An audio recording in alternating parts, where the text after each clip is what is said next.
everyone, this video tutorial is for the Moana Shoulder Bag by Tobistylx.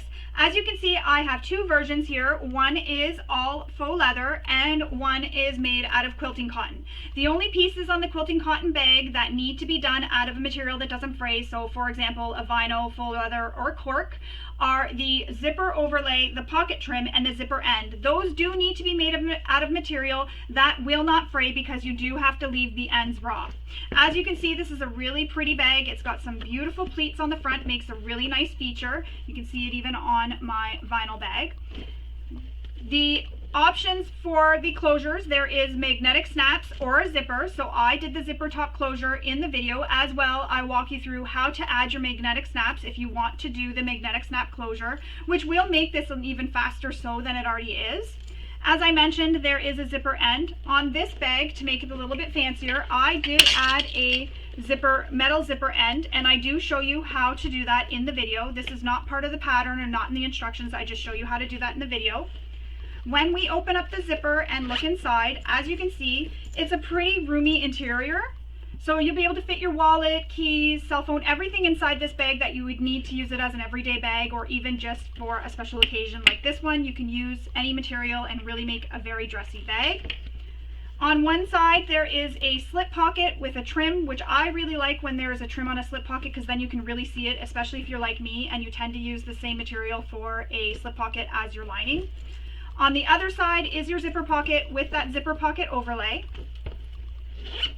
And in the video tutorial, I do show you how to make the handle using rectangle rings rather than what's written in the pattern with the buckle rings here.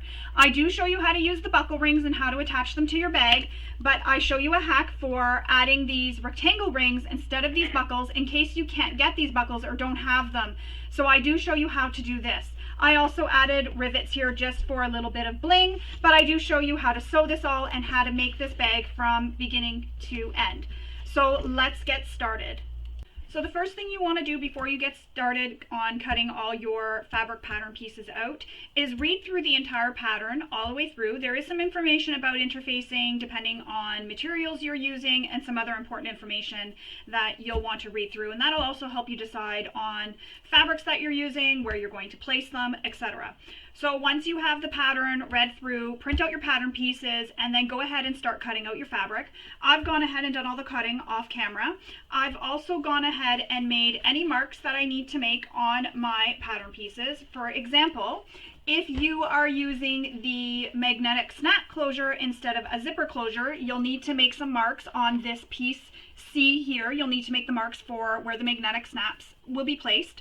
I always also mark what the letter is for each pattern piece. That way there, when I get to that part in the pattern, I know exactly what pattern piece I need to grab. I also mark all my centers ahead of time as well, just so that that is done, and it makes it easier when you're assembling the bag to be able to have your centers lined up. Another thing I went ahead and did that I felt I didn't need to do on camera was folded the bottom edge of my pocket. I've also gone and done that. However, not to worry, I will explain that to you when we get to that step in the pattern. I've also folded my buckle connectors and my straps. Again, I will show you how to do that when we get to that step in the pattern. So for this bag that I'm going to be making, I decided I'm going to use the zipper closure. Again, I will show you how to do the magnetic slaps. I'll just walk you through how to do that. I'm also doing this bag a little bit differently, this one here. I'm not going to use these buckles, these pieces here, which is what you need for this pattern. I'm not going to use these. Instead, I'm going to use some rectangle rings. And the reason I'm doing this is for those who can't get these buckles or who don't have these buckles and just want to get right to making the bag. I'm going to show you how to do that so that you can make the bag with this hardware that you may already have in your stash. And I'll also give you some other tips for making this bag without any of the hardware at all. And you could even go ahead and omit having the zipper closure at the top, and you can also omit having your magnetic snaps at all, and it would just be a bag that wouldn't close. So I'm going to walk you through all that and give you all the tips. So this bag is going to be made a little bit differently. However, I do have another bag that I am making. While I'm making this, I'm making it off camera, that I'm going to show you how to do the straps the way it is written in the pattern, so that you can see how to make the bag and you can follow along with this tutorial, and you can decide which one you want to do. So if you want to do the one with the straps using the buckle, or you want to do it using the rectangle rings the way I'm going to show in this video, you can choose either or. You will have the best of both worlds. Also, the one that I am making not on camera is made out of vinyl. So you'll notice that I've used different interfacing. So on my vinyl, I didn't put any interfacing at all. It's a little bit of a heavier vinyl and I felt it didn't need the interfacing, but for quilt cotton, I did go ahead and interface as per the instructions. So again, know what your machine can handle and what you have in stock or with you in your supplies. If you don't have, say, Decovil Light, you could always go ahead and use something like Decor Bond and a layer of woven interfacing, or 2 layers of Decor Bond. So go ahead and use what you have in your stash and what you have that's equivalent to the interfacings given in the pattern. So let's get started on making our bag. So as I mentioned, you'll want to go ahead and cut out all your pattern pieces and interface them. And as I also mentioned, I've gone ahead and done all my markings, so these are all marked up, but I am going to walk you through how to do that. So these are the 2 pieces that we're starting with. We're starting with our straps. So I just wanted to note, because I am doing this a little bit differently, we're not actually going to sew these straps as they are done in the pattern right now. I'm just going to show you how to fold them into the center, and then we're going to put them off to the side and save them for when the bag is completed. That way there, we'll be able to adjust it to the length you want. And I'll show you how to do that. So we're just going to do all this prep work first, and then we're going to move on and continue on with the bag and leave the straps off to the side. So what you want to do is take both your strap panels. So I have them labeled with SP1 and SP2. So you want to make a mark down the length of the strap in the center, all the way down the center. You also want to make a mark at the ends here. She gives a measurement for what the measurement is. So you'll want to follow that in the pattern and refer to that to know where you're making all these marks, because I don't give any of the measurements in the video, and I also don't show any cutting mats, rulers, pattern pieces, nothing like that. So you will need to have your pattern open so you can follow along. So back to this, there is a mark on the short end that you need to make here. So you'll want to go ahead and make that and mark down the entire length of the strap down the center, and you're making those marks on the short end on both ends of the strap, and you're also doing it on the second pattern piece. Once you have that second pattern piece of the strap marked, you're then going to take your pieces, so when it's not folded, it'll look like this, and you're going to fold the long raw edges in to meet in the center. And if you're using something like a vinyl, cork, faux leather, you can't press that, so you're going to want to apply double-sided tape on each side of the line, and then push it down onto the double-sided tape. However, I'm using quilting cotton, so I just folded it in and I pressed this with my iron. If you want to make sure it's going to stick and you don't want to use double-sided tape, you can use a washable glue stick. And what I recommend doing is apply the washable glue stick. So you'll just apply it down the center, just like that. And then you'll take it over to your iron and you'll give this a press. And that way here, that'll press it and that'll dry it and that'll help it stick together. So you'll do that down the entire length of the strap until you have a piece that looks like this. So it'll become half the finished length, or width, sorry, of the strap when you're done. So once you get that all pressed and follow the instructions, so this bottom piece here, you're going to stop. You're not going to press your strap. So remember when we made this mark, you're only going to press the strap in up to that mark. You're not going to press this or glue this, sorry, down. You don't want to use glue here. However, this mark here, I would go a little bit higher just in case, depending on the presser foot you're using and the machine you're using. I would stop gluing a little bit lower, say maybe about there, go down a little bit more, and that way there you have enough room, because when we go to make the strap, we take them, the 2 short edges, and we place them together, right sides together, and then we sew along this line. But depending on the machine you have and the presser foot, you may need to have a little bit more room to be able to fit to sew across that. So I recommend not, maybe, you know, a little bit further down and then putting it together, because you can finish sticking that down together when we go to finish the strap. And I'll show you that when we get to that. So once you have this all pressed all the way down, take them. What I like to do is just put them together so that we don't lose either one of them. just like that, and put them off to the side. The next piece you need is your buckle connector. And these are going to be the shorter pieces. So they look like the strap, same width of the strap, but they're shorter pieces. And these are piece F. So you're going to do the same thing on this. You're going to draw a line down the center, just like that, all the way down the center. Once you get that line drawn down the center, you can go ahead and press these into the center, just like that. Now, if you're using these buckles here, you'll want to follow the instructions for punching a hole and putting the buckle on. However, I'm using cotton and I'm doing the method with the D-rings, or sorry, rectangle rings. So I'm going to do something a little bit different here. So first I'm going to put some glue to help hold these edges down. And then I'm going to take this to my iron and I'm going to give it a press, and then I'll come back and I'll show you what I do with the rectangle ring. So I'm just giving this a press into the center with the glue. I'm going to go take it to my iron to dry it, and I'll come back and I'll show you what we do next. I'll also show you how to install this buckle, how it's done in the pattern, so that you do have the instructions for how to do this. So I'm going to go give this a press to dry it so that it sticks together, and then I'll come back and I'll show you the rest. Alright, so I have pressed this, and the reason why I press it after I glue it is it helps dry the glue, and that way there, when I do go to sew this, it doesn't gum up my needle. So that's why I like to press it. Also, it helps set it in place, so you don't have to have something heavy on top of this to help it press down, and you can see it really presses it nice and crisp once you get it glued. So once we have that all pressed, if you're using the buckles, there'll be some marks that you'll need to make, but you'll also need to make this same mark. So you'll want to use the same measurement that's given in the pattern for where you're placing the buckle. It'll be the same measurement we'll use for the rectangle ring. So I've already gone ahead and made that mark on the end of my strap. So on the short end down, I've made the mark. I'm going to take my rectangle ring and slide it onto this buckle connector, and then I'm just going to clip it in place. And you can use some more glue here to help glue it down if you want, and then press it with your iron, or use some double-sided tape. I'll put a little bit of double-sided tape there just to help hold it in place.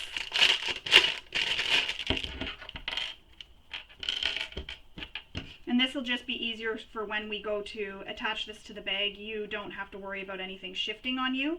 So just a little bit of double-sided tape.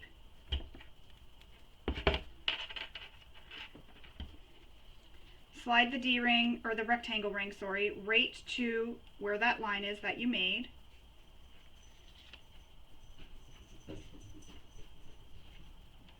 Just like that. And then I'm just going to put my clips back on just to help keep it in place. And I'm going to repeat that. So we made a mark.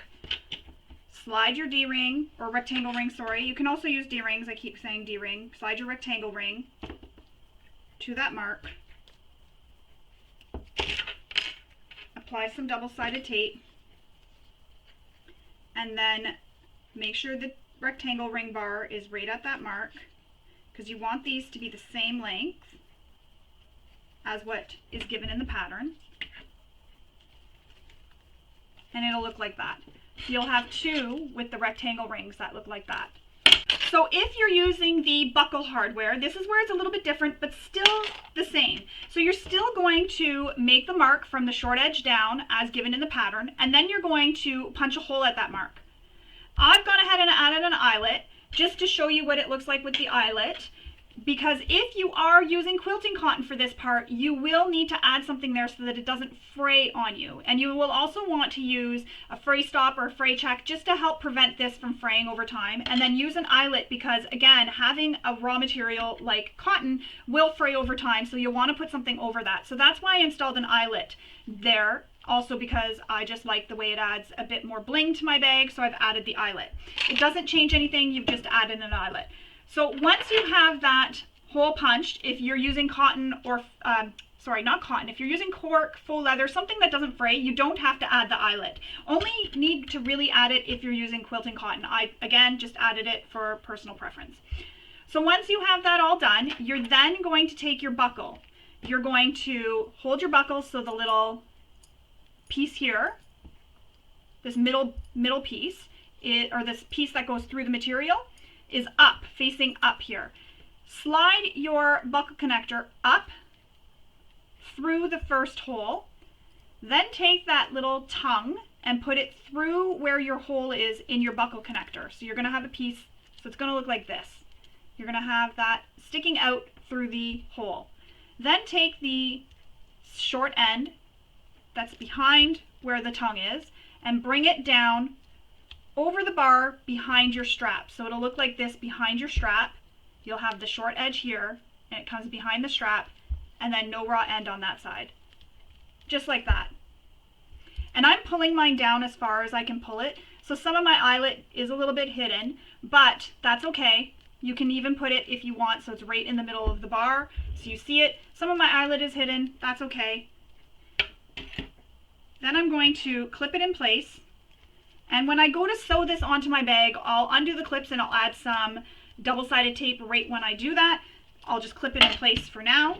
Again, take your buckle, lay it flat on your hand with the tongue or middle piece facing up. Slide the end of your strap into the buckle. Put that tongue through the hole and then slide the strap again back down into the buckle so you're basically going over and under the middle bar, just like that. Again, clip it in place and you'll put this to the side for now and we'll move on with the other parts of making the bag. These will be used later. This is it for these for now. Next, we need our main panel A pattern pieces, both of them, the exterior ones. And there's some marks that you need to transfer from the pattern piece template, so you'll want to make those marks. I've made mine on the back side, but I also, for this video, made some on the right side. But mine are all marked on the back side, so I have my middle mark, and then I have all my markings. And you'll want to pay attention to how they're labeled, because the one going from the middle, so here's my middle mark, over, that's A, then that's B. Then this one's A and that one's B. And you want to pay special attention to that because that's how we're folding. So you need to pay attention to those letters. So A is going to go wrong sides together, where B is going to be touching the right sides. And you're creating a fold. And on this fabric right now, you can see my fold goes to the right here of my fabric. So you'll know you're doing it right if it's going towards the right. And you're not folding it so those two lines meet. You're just taking it. So if you look, A is right here and B is here. So I'm taking it and I'm folding it over right on those lines. So I'm folding it so that this one here at the back is folded on the B line and this one here at the front is folded on the A line. And that's where this is wrong sides together. And then when the B is here, it's right sides together. So once you have that done, you'll then clip it in place. Just like that. You'll repeat that process for the next 3 marks. So again, A, I'm going to fold it so it is wrong sides together, and then B so that it is right sides together on those lines. And you want to line up this top raw edge as well. Put a clip at it. So again, A, I'm going to fold it so it is wrong sides together on that line, and then B will go right sides together at that line. And again, my pleat is going towards the right on this side of my panel. One more time, A is wrong sides together, B is right sides together, and I'm lining up that top edge. When we get that done, we'll move on to the left side. Same thing on the left side, but you're going the other way, so your pleats are going to be going towards the left. So there's A, fold it at the wrong side so that it's touching wrong sides on that A line, and B is right sides on the B line. So just like that, I just fold it right at the line, fold on the line, so fold A over so it is, you get the wrong sides of the fabric touching, and B will be right sides. So again, A, I'm folding it so it's wrong sides on that line, and then B, right sides on that line. And don't forget to line up the top edge. It's a little bit, but once you get it, it's really easy, just like that. And it's going to look like that all the way across. Again, A on the wrong side. So there's A right here. I hope you can see this. This is A right here. So I'm folding it wrong sides together. And then I can see B here, and I'm folding it right sides together.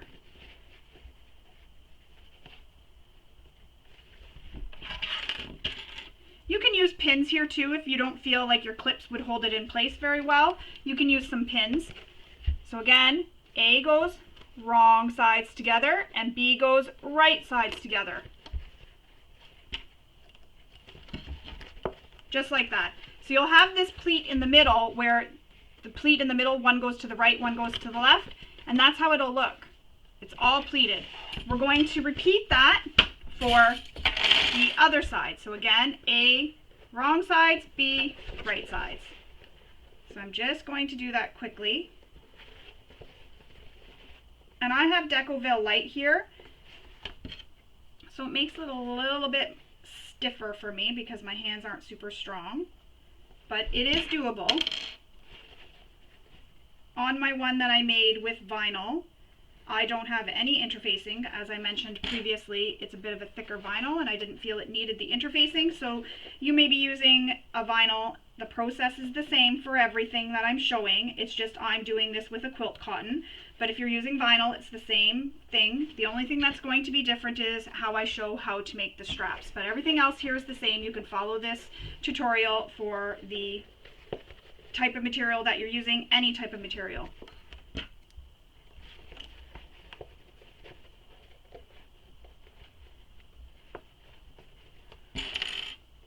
And I'm just adding clips as I go along just to clip it in place. And once we get this all clipped in place, we're then going to take this to the machine and we're going to stitch along the top with the seam allowance she gives in the pattern, all across the top, just to help hold those pleats in place. So now I'm going to take this and I'm going to stitch along the top with the seam allowance that was given in the pattern. And again, making sure those raw edges stay all lined up.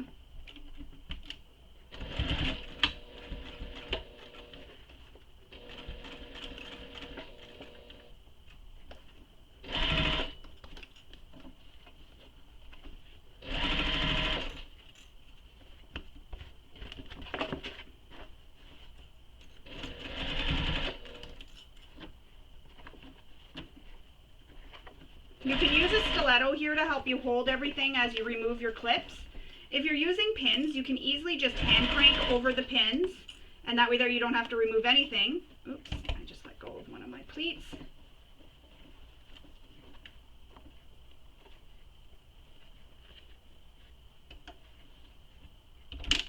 Back stitch here.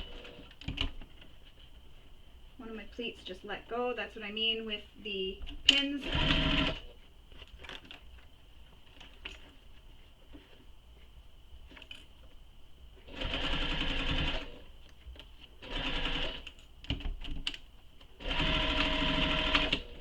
Don't forget to backstitch at start and stop. So that's how it looks with it stitched. You have all your pleats. All the way across.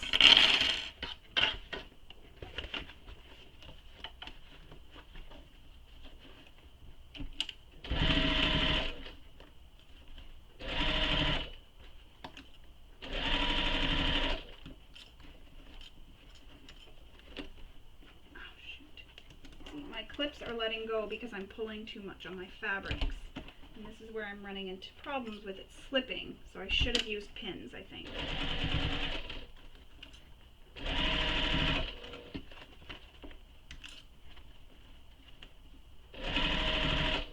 And another one just slipped.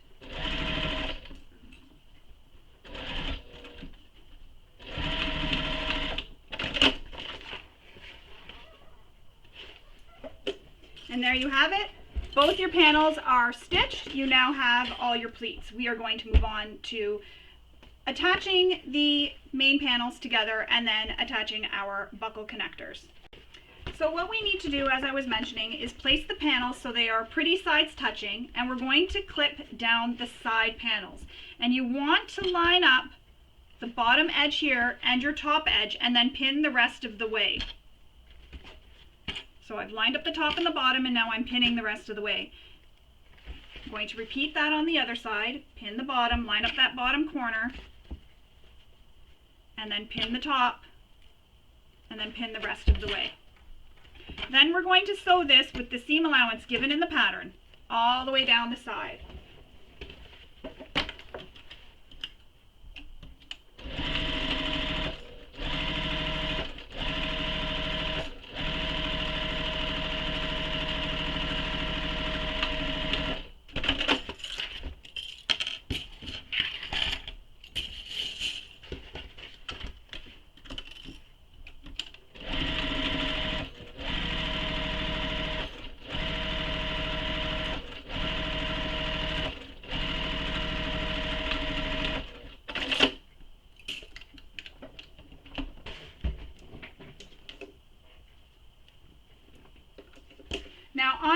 quilting cotton, so I could go in and press this seam nice and flat.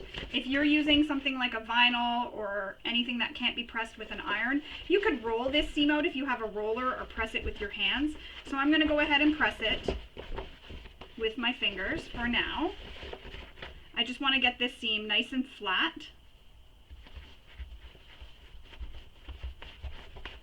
And then I'll take it to my iron and I'll go from the inside and press it flat as well. But that's what you'll do if you're using vinyl, cork, faux leather, anything that can't be pressed. You can just press it with your fingers. You can even apply some double-sided tape to each side of the seam and use some double-sided tape to hold it down, just to keep it nice and flat for you in the seam area here. So I'm going to go press this with my iron, and then I'll come back and I'll show you how we are going to attach our buckle connectors. Alright, so now that I've pressed these seams open, and again, if you're using a material that you cannot press with your iron, you can go ahead and just press these seams with your hand, or if you have a roller, you can press it with a roller. We're going to turn this so it is right sides out.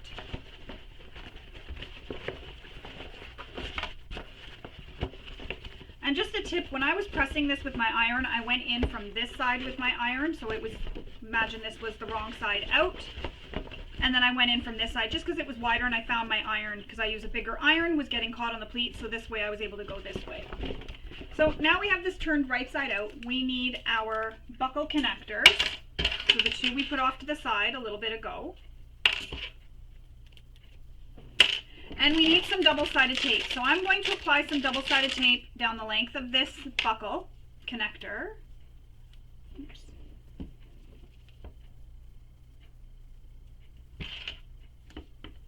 And I'm not going to go all the way up because we're going to sew up there, and also because we're going to go as close as we can to the hardware here, so I don't want to go all the way up.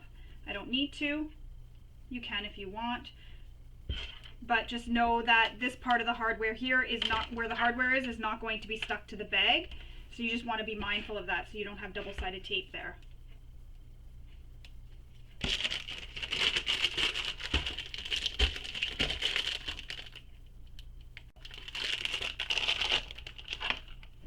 So now you need to make a mark that's from this top pointed edge down for where you're going to be placing this, and that measurement is given in the pattern, and it's where this is going to be placed. So I already have my marks made, so I'm going to go ahead and remove the paper backing off my connector, and you want this to be centered. So I just line up the center seam of the buckle connector with the side seam. And as I'm pressing it down, I just look to make sure that it's all staying lined up.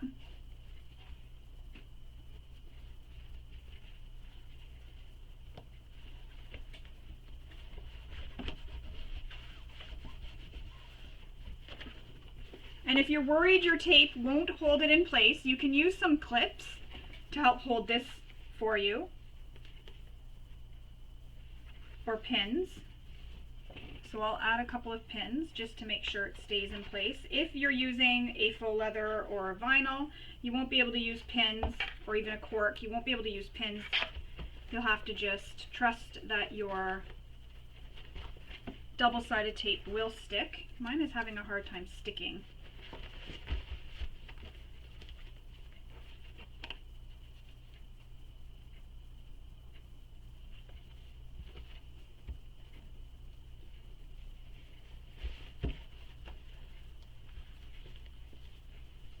But you want this to be centered, the buckle connector to be centered down that seam.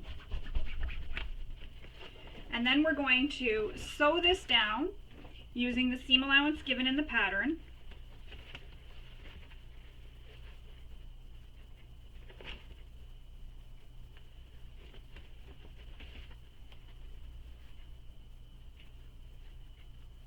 It's giving me a hard time. Alright, so you'll want to sew this down using the seam allowance given in the pattern. And I find it better if I turn my bag because I have a flatbed machine. I find it easier, and you may also find this easier even if you have a free arm on your machine, to turn your bag right sides in, so wrong sides out, I guess is a better way to say it. You want to turn that bag wrong sides out, and then that way there you can sew, because you're sewing in sort of like a tube. So it just makes it easier for sewing when you have it turned this way. So as you can see, my bag is wrong sides out. I have my connector here, and I'm going to put this on the bed of my machine like this. So the wrong side of my bag is still facing out, but I'm sewing on top of my connector right now. And as I sew, I'll be able to move the bag out of the way. So I'll be able to move the bag out of the way just like this.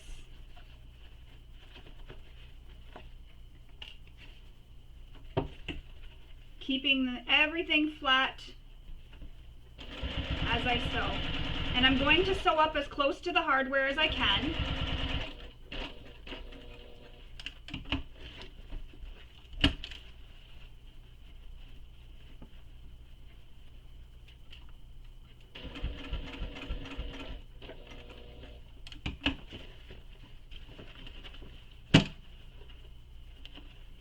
Just make sure that none of the bag is caught underneath. That shouldn't be. The only thing that should be underneath is this one piece of the bag here, the one underside. You don't want to get your top part stuck anywhere, the part that is over you here. It's happened to me before, or that it accidentally slides underneath the bag. You don't want that. Backstitch. Another thing you can do is go ahead and backstitch over this here. So the seam near the D-ring. You can backstitch there. So you can go back and stitch over it and backstitch there.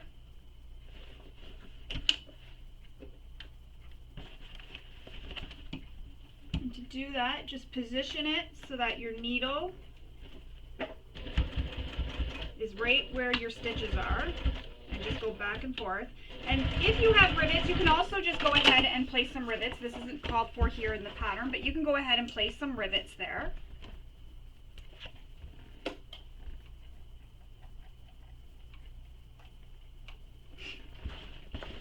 So I've just backstitched across this just for some extra security here at the top. I'm going to go in and add a rivet here after just for some extra security. This isn't given in the pattern. This is just something I'm going to do as extra security. So I'm going to make sure I go through the part where we've folded down. See how we folded that? Remember we folded this part down on the back here over the ring? I'm going to make sure I go through where that is and add a rivet there. And that'll just give me some extra security. So when we're loading the bag up with all our items, we don't have to worry about that pulling off and pulling stitches. Just a little bit of extra security as well as the back stitching. If you don't have rivets, not to worry, that back stitching will hold there as well. So now we're going to repeat that whole process for the remaining connector. So get it all pinned in place.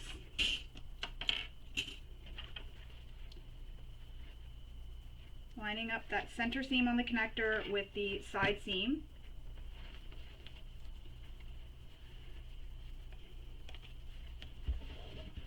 And then I'm going to use a pin here.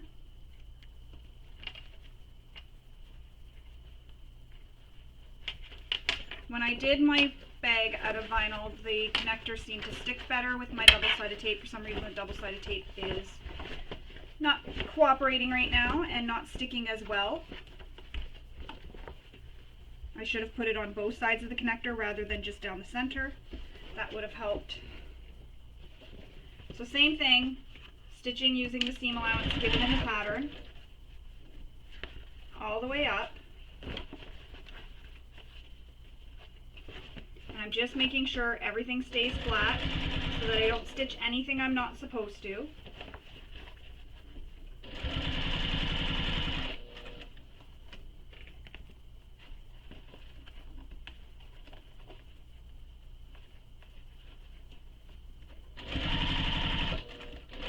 And you'll do the same thing if this is for, if you're doing the buckle hardware, you'll do the same thing. All the same steps for sewing, it's all the same. So I'm just back stitching here. And I'll show you how it looks with the vinyl and the buckle as soon as I'm done sewing this so you can see how it looks.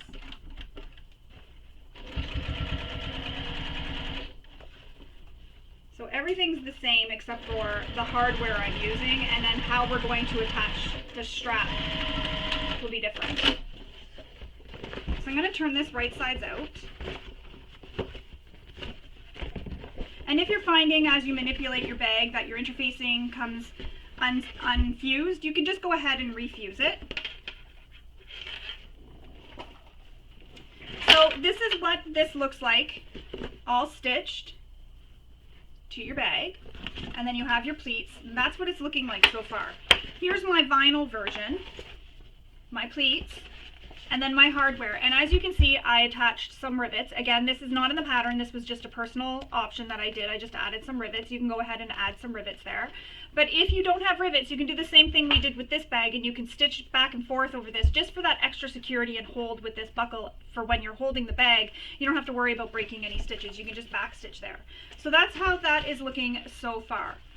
Put that one to the side. We need to now turn this so that it is wrong sides out, and we need to clip our bottom together. So you're going to line up the bottom. So line up these corners here.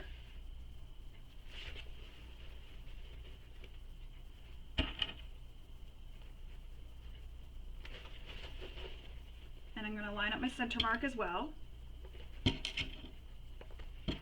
And then you're going to sew this bottom all the way across using the seam allowance given in the pattern. And if you used a different length of stitch length for stitching your buckle connectors on, return your stitch length back to the stitch length you used for sewing. And don't forget to back stitch at start and stop.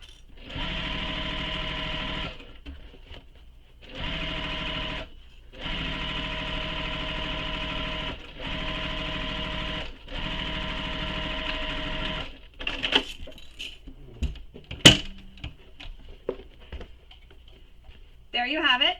Now we're going to make our boxed corners. So this seam here, I'm going to finger press this open just to get a nice flat seam here.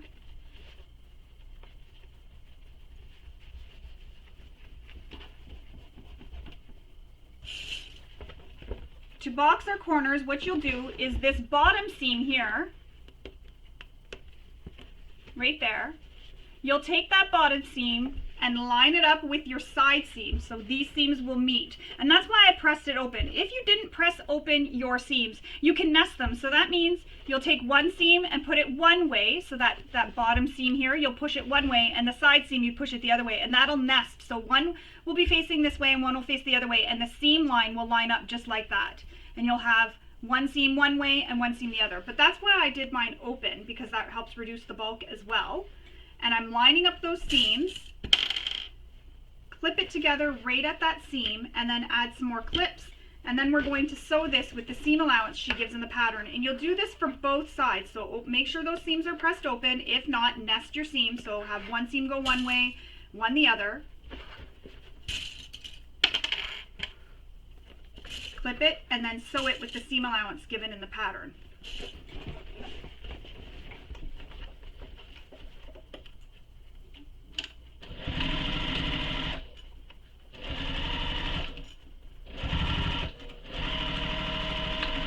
And just for some extra security at the bottom of the bag, I like to go over my stitching about a 1/16 of an inch away, or as close to the stitching as possible.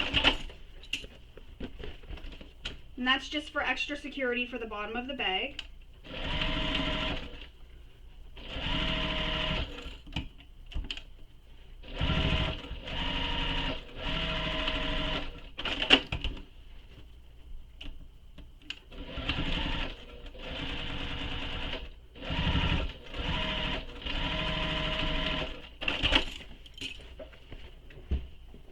And that's what it'll look like once you have it sewn.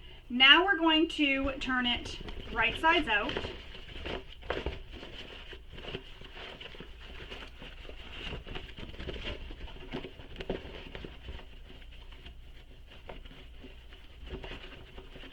And this is when you start to see how the bag's going to look. I know we don't have the lining in, but you'll see how the bag will sort of look once it's finished.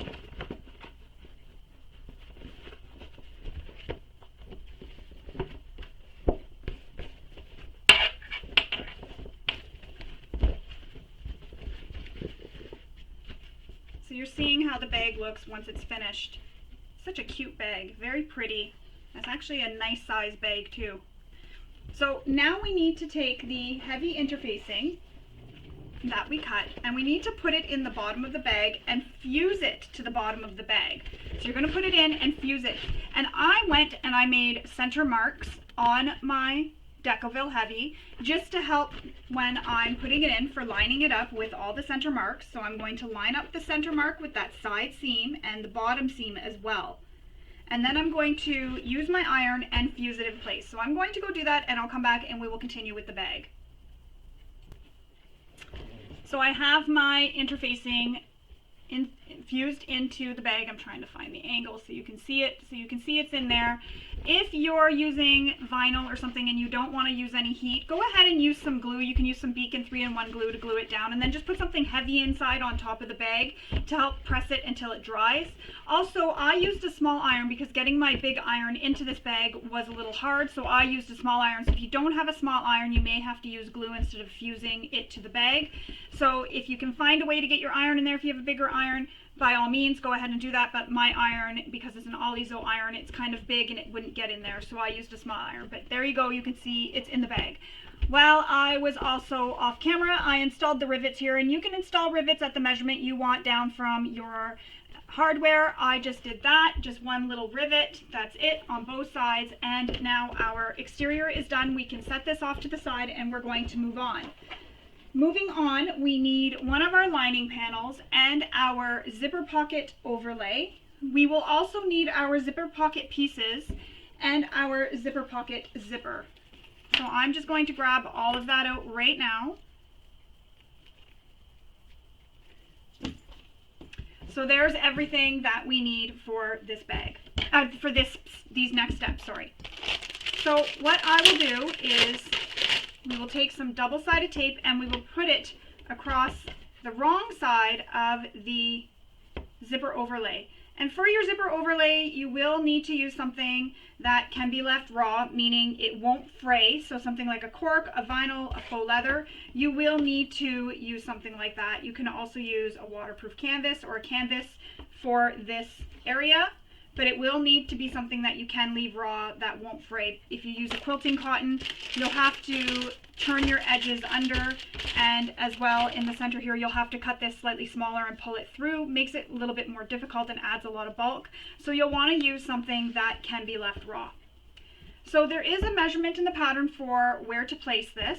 So you're going to want to use that measurement, and you're also going to want to, I actually have this folded on this one. I'm going to grab my other one. And you're going to want to place this centered. So what I do is remove the paper backings. And sometimes this, as we saw, it doesn't like to stick to my fabric, but it likes to stick to my hands and my nails. So I just fold my zipper overlay in half. And then I take where that half mark is and I line it up with the tape stuck to my thumb. Line it up with the center marking. So I folded my panel in half. I line it up with the center marking on my panel. The tape is sticking to me, but earlier it didn't want to stick to my panel.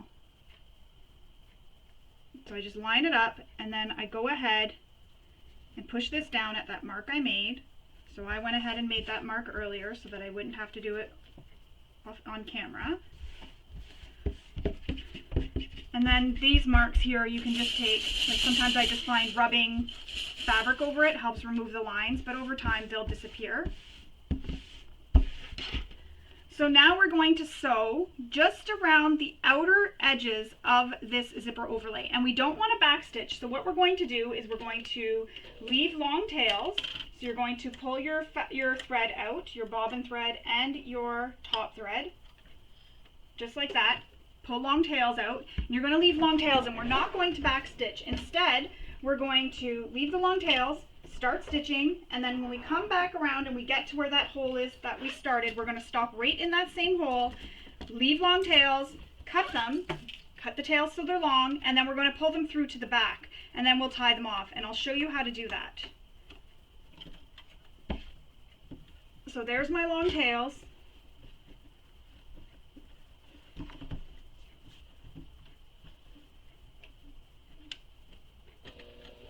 And And remember, don't backstitch. Sometimes I forget. And if you forget, just unpick the stitches, take them out, and then restart. If you're using a material that's really busy and you won't notice the backstitching, you can go ahead and keep it in. Now you'll notice when I get to the rounded curved edges, I take one stitch, pivot a bit, lift my presser foot up, pivot a bit, take another stitch, pivot, and I keep doing that. So again, I'm at that corner, lift my presser foot, pivot my needle or my fabric a bit, take one stitch, lift my presser foot, pivot again, take one stitch, lift my presser foot, pivot again, take another stitch, lift my presser foot, and I do that all the way around until I can get back to another straight edge. And if you're comfortable just sewing and not needing to do this, by all means, go ahead and do that. Sometimes I do, but for the video tutorial, I wanted to show how to do that so you can get nice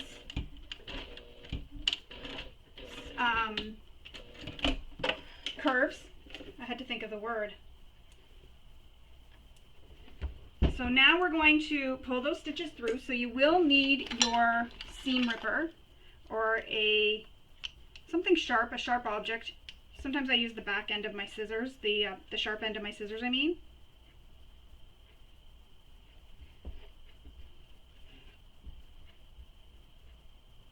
And I'm just pulling them through. And you'll see on this side, you can't see where I started and stopped at all. I went all the way around and there's no sign of where I started and stopped stitching. And I used a darker thread just so you can see. And I know it might be a little bit blurry, but I used a darker thread just so you can see. So now I'm just taking two of the threads together. So the two threads together and just tying them in a knot. So all four are being tied in a knot.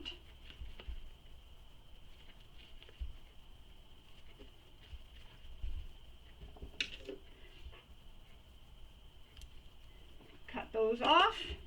You can add some seam sealant or some glue here if you want, just to keep it from coming undone. If you're wanting to add that bit of extra security. Oops, everything's falling on me. So that is how that's looking so far. Next we need to cut this fabric away in the middle here of the opening. So grab out your seam ripper, and with the fabric facing you, so right side up, cut down the center of this zipper pocket. And you don't have to cut a big hole, just enough to get started. And then take your scissors and cut down the center. Now, don't cut your zipper pocket overlay or the stitching. You're cutting under it. And this is where I take duckbill scissors. I find this very helpful. Flip this over so it is now wrong sides facing up. And now you're going to cut away that lining fabric from your zipper pocket overlay. And I have that double-sided tape there, so I'm just pulling this back away from the double-sided tape, just so that I can get that cut off. And don't worry, because after your zipper will be covering that. And this doesn't have to be perfect either, cut all nice and perfect. Nobody's going to see this. This is on the back side, and there's going to also be a zipper sewn here and a zipper pocket.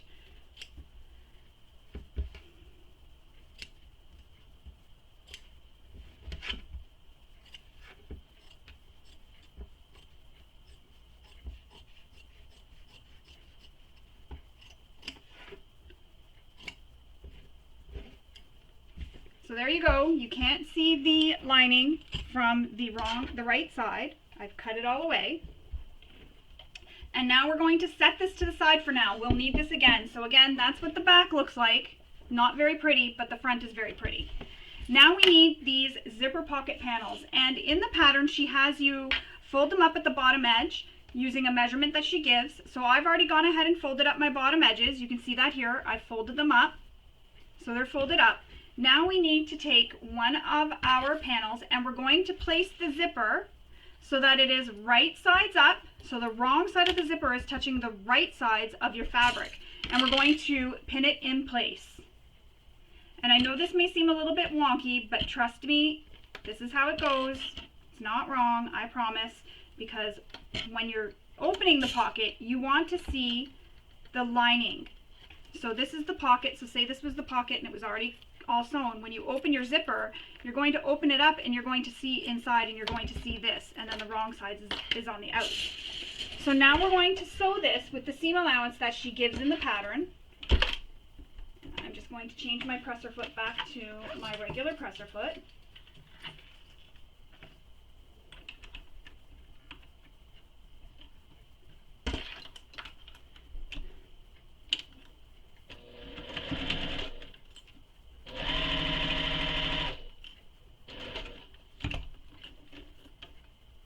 And I'm just moving my zipper head out of the way. Also moving it because that causes the zipper to wave a bit. So when I move it out of the way, I can make it straight again, and it'll be nice and flush with the edge of the fabric. Now we're going to repeat that for the other side. So take the remaining lining zipper pocket, place it right side up, then take your zipper and place it so the top edge is aligned with the top raw edge of the pocket. So the wrong side of the zipper is touching the pretty side of the fabric. And you'll know you're doing it right because you're going to now see the wrong side of the zipper pocket that you just sewn previously to the zipper.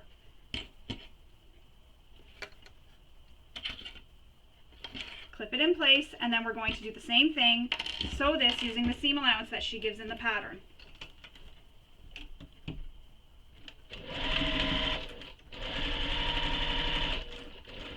And see, I'm approaching my zipper, so I'm just going to zip it up, and that helps get that zipper nice and straight.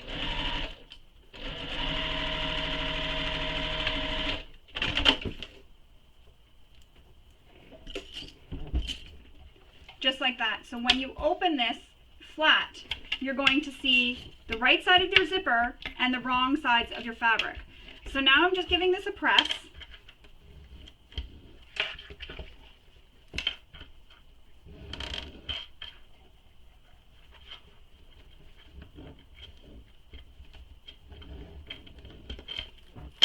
There we go. Now we're going to take some double-sided tape and we're going to put it along these two long edges of the zipper. You can take this to your iron too if you want and give it a press. I'm just finger pressing it, getting it nice and flat.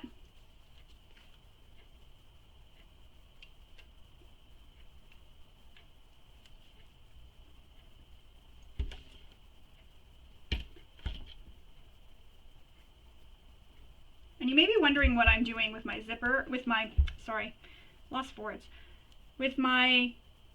tape. What I do to help make it so that the tape is easy to peel off is the starting point of the tape here. I fold it down on itself like that. Then I pull back the backing, the paper backing, just a little bit, and that creates a tab because there's no tape here because it's stuck to itself. And that just gives me a little tab so that when I'm pulling the backing off the tape, it's easier and I'm not trying to pick it off and find where the tape is. Just makes it a little bit easier for me.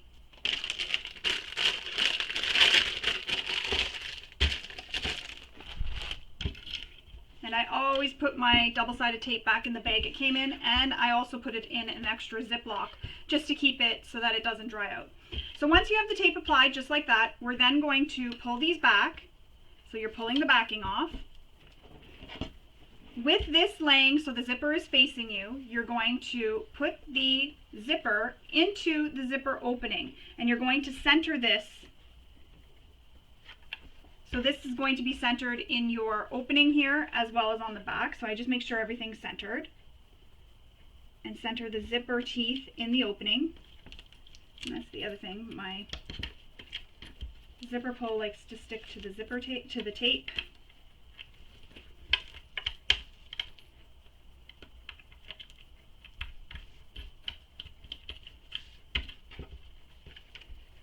So if you have to shift things around, go ahead now and shift them.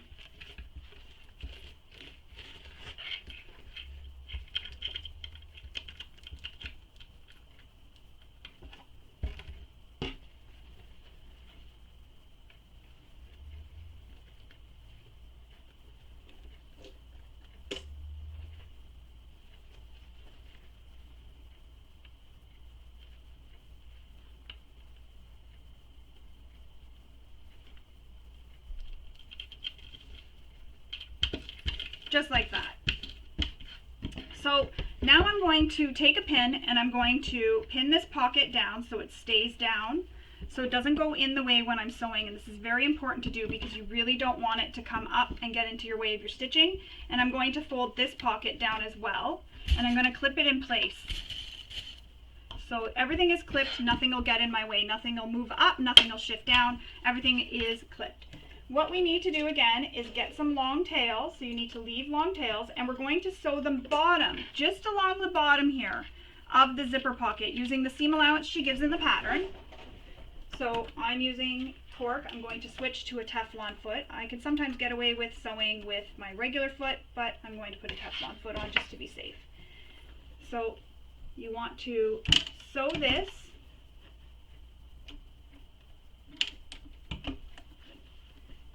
with the seam allowance she gives in the pattern. So I'm just using my needle and I'm trying to find where the measurements will be so it'll all be lined up when I'm done. And again, no back stitching, so hold those tails and don't back stitch because we're going to pull those through to the back. And just stitch all along the bottom of the zipper.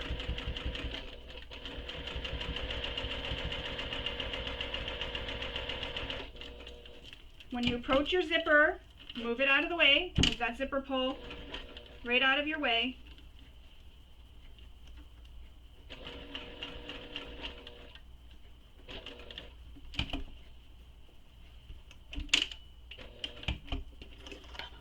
And because I'm pulling this thread out, I'm going to leave long tails that way as well, so you don't have to worry about it after. So now that I've left long tails, what I'm going to do here is, using my seam ripper, I'm going to pull those tails to the back. So what I do is just the one on the back side, I just give it a little tug, and that brings up that loop, and I can just pull it out, and that pulls it to the back. So give it a tug, the back one, and pull the loop. Tie these off on both sides. So you've just sewn straight across the bottom, nowhere else.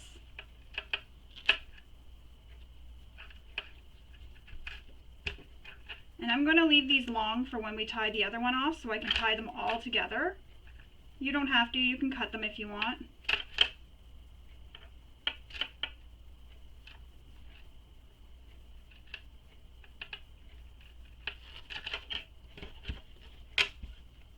Put them so that they're down. There we go. And that's what that looks like so far. I've stitched along the bottom. Next, we're going to start where we stopped, come up, stitch up, then back across the top, then back down, and stop right here where we started. So you're going to stop in that same hole you started stitching in. And again, no back stitching at all. And it can be a little bit difficult to see where you started and stopped. I tend to back away like that from the sewing machine, hold my threads, and just start stitching.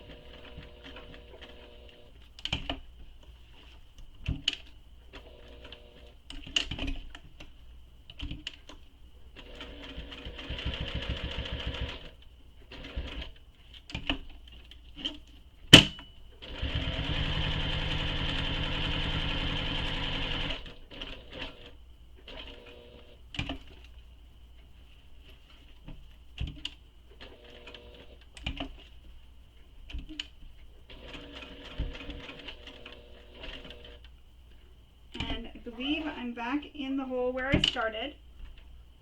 So pull my tails, oops, pull long tails, and then same thing, we're going to pull these to the back. So I just give a pull on the back thread, and that causes that loop for me to be able to pull the top thread through. So I have both threads pulled through.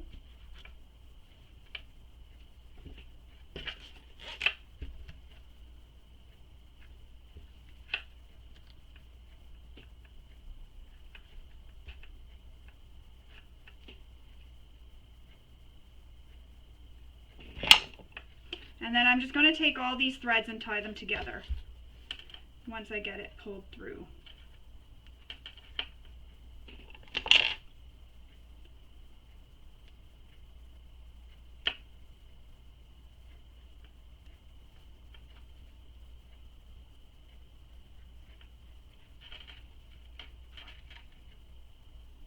This one's fighting me. There we go. So now I'm just going to tie these all off together. Pull them nice and tight, but be careful how tight you pull, because I have broken threads before when I've pulled too tight, and then you have to go back and unpick your stitches and restitch everything because it's all undone. You don't have long enough threads to be able to make a knot.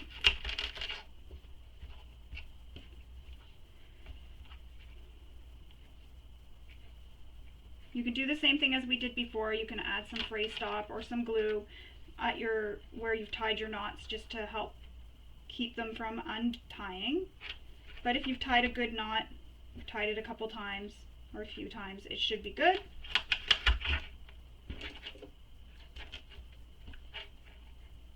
Cut your threads.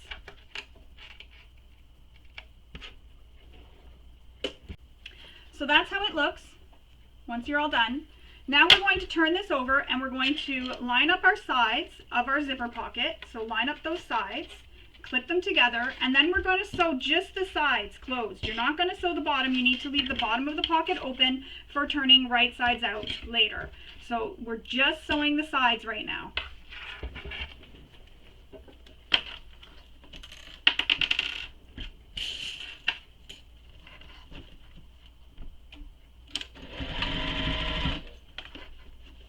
And don't sew through your lining fabric at all. You're just sewing the pockets.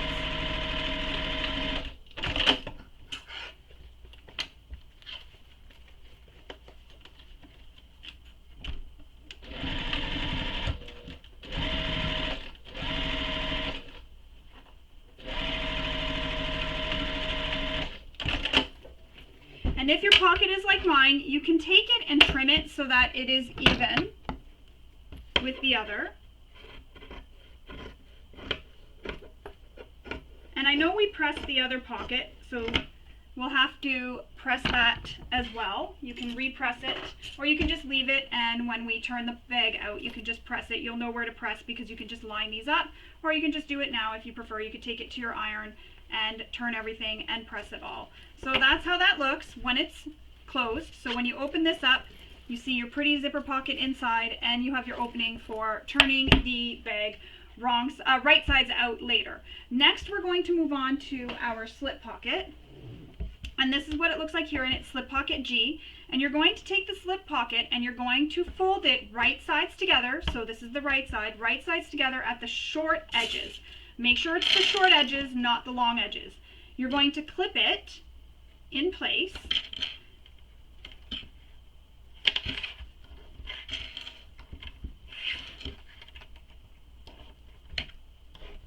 Just like that. And then we're going to sew just the sides. So we're sewing just down the sides. And I know I clipped at the top, but that's just to help hold everything in place. So you're just going to sew the sides using the seam allowance given in the pattern. And you can go and press this with your iron before if you want, just to make sure that this is pressed nice and crisp. I don't, because we're going to be turning it right sides out after. So just as long as everything's lined up, you'll get a nice slip pocket.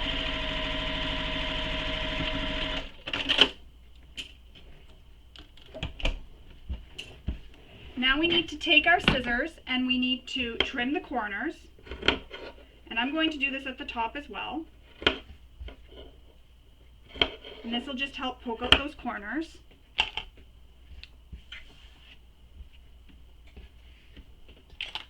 I have a turning tool here, so I'm going to take that and I'm going to turn this pocket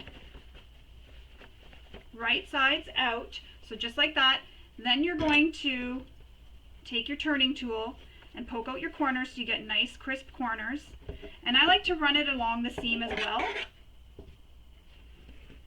Just like that. I'm going to take this to my iron and give it a press. Make sure these sides here are pressed nice and crisp, and the bottom. So I'm going to go take this to my iron, give it a press, and we'll finish with our pocket when I'm done. So my pocket is all pressed. Another thing you can do here, just for purposes of making sure nothing shifts on you, is you can base this top raw edge together. So I'm going to go ahead and do that and base that edge together. And that'll just make sure when we're attaching our pocket trim that nothing shifts on you.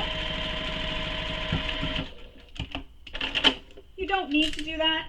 Just something extra I like to do every time I do a slip pocket with a trim on the top. Just make sure nothing shifts on me when I'm attaching it. So now you have your slip pocket trim. And what you want to do is you want to take the top edge of the slip pocket trim and you want to align it with the top edge of your slip pocket. So the raw edges on the trim and the slip pocket will align. And the slip pocket trim is a little bit longer, that's okay. Just clip it in place. Just like that. And as I said, it is a little bit longer, that's okay, that's not wrong. So just like that. Now we're going to sew this with the seam allowance given in the pattern.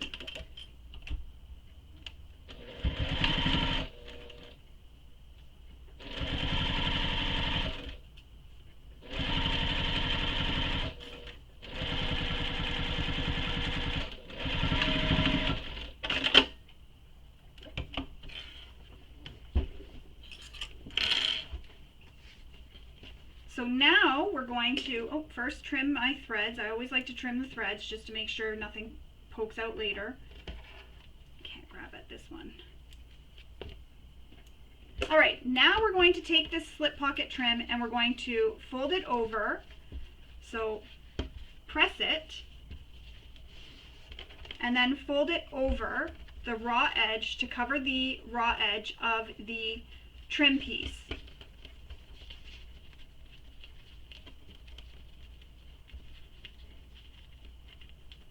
And if you're having a hard time, you can use a little bit of double-sided tape to hold everything in place. So I'm going to do that.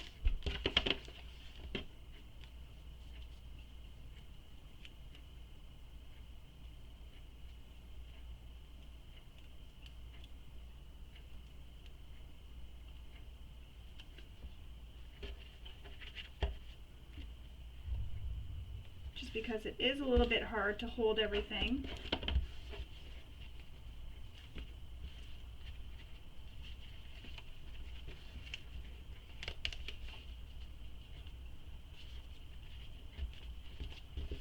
And then apply the double-sided tape to the other side as well, and that'll help hold the trim in place for you while you sew it.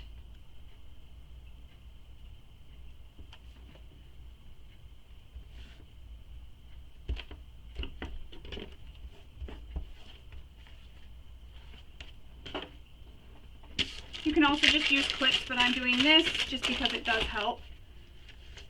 So I'm folding my trim so that I don't see any raw edges.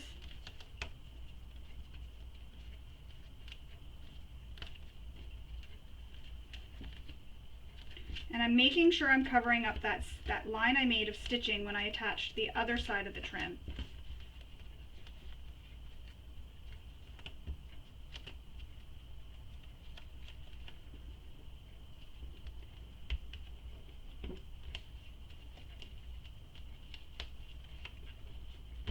So just make sure you're covering that line of stitching.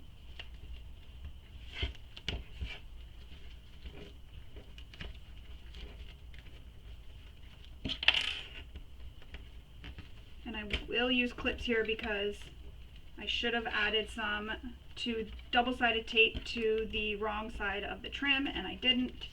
And now I'm getting it not wanting to stick. That's okay. The clips will hold it in place while I sew. We're going to then sew this with the seam allowance given in the pattern.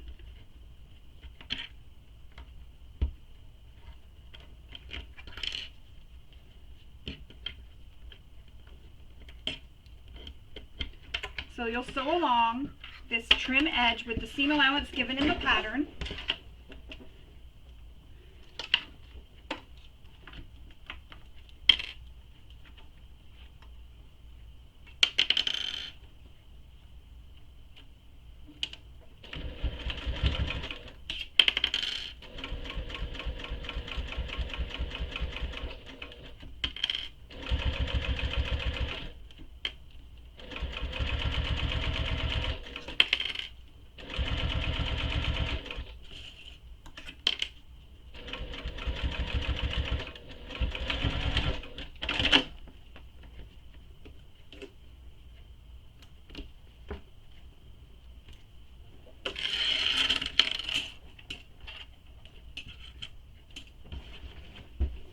And that's how it looks.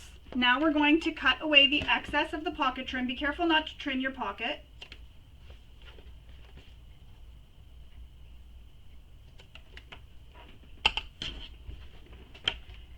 Once that is trimmed, you can just throw those away. You have your remaining lining panel, and there is a measurement that you need to make for where to place this. I've already gone ahead and made that measurement, so you'll want to refer in the pattern for where this is being placed. So fold your panel in half as you just saw me do, and then take this, fold this in half as well, just like that. And you can pick whatever side you like better. If you find your stitching is wonky on one side and not on the other, mine's okay on both sides. But if you find it's a little bit wonky on one side and not on the other, you can choose that to be against your pocket, or against your lining, sorry. Line it up with the center, all the centers lined up, and with the top of the pocket at that line that you made, or the measurement from the top down. You may just be doing this with your ruler here, and you may just be placing it with your ruler, just as long as it's measured down from the top with the measurement given in the pattern. It all works out to being the same. And then we're going to stitch all the way around the pocket, so the three sides. So we'll go down one side, across the bottom, and back up the remaining side. And refer to the pattern for the seam allowance for this. And at the beginning, I like to back stitch a few times just to really help lock in those stitches and to help give that top of the pocket, because there will be a lot of stress up there, some extra security.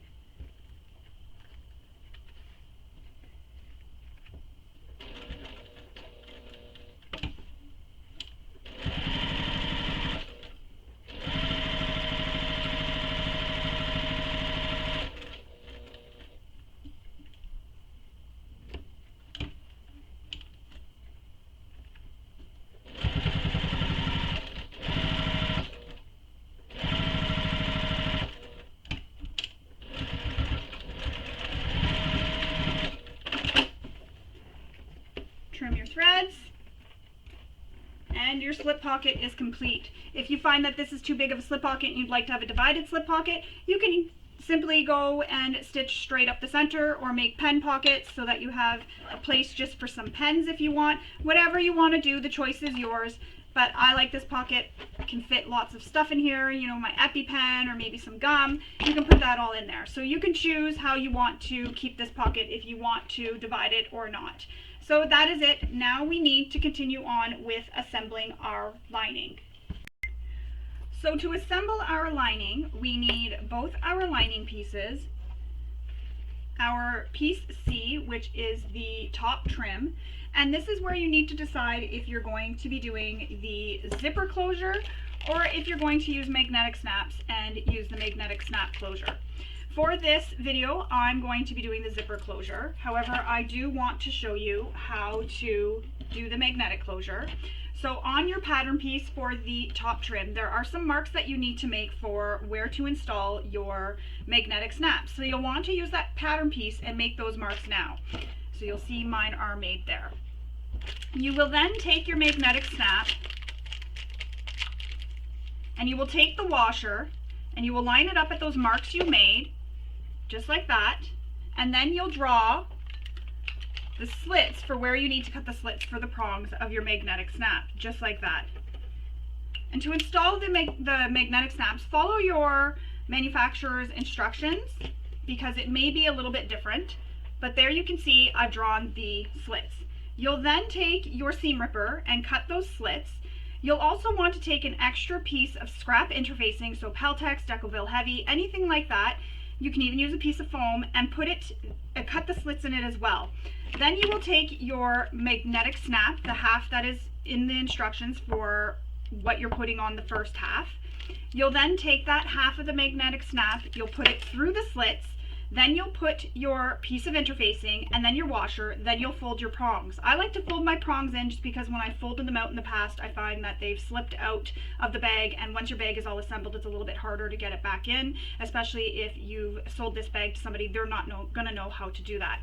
Once my prongs are folded, I then take a piece of interfacing or duct tape and I put it over the prong just to protect the prongs from rubbing to the other side of the material and you don't get it breaking through and causing any damage to your material. So the duct tape or interfacing. If you are using a piece of interfacing, you'll want to be careful when you're ironing that, because if you do touch the iron to your magnetic snap, you can cause it to demagnetize.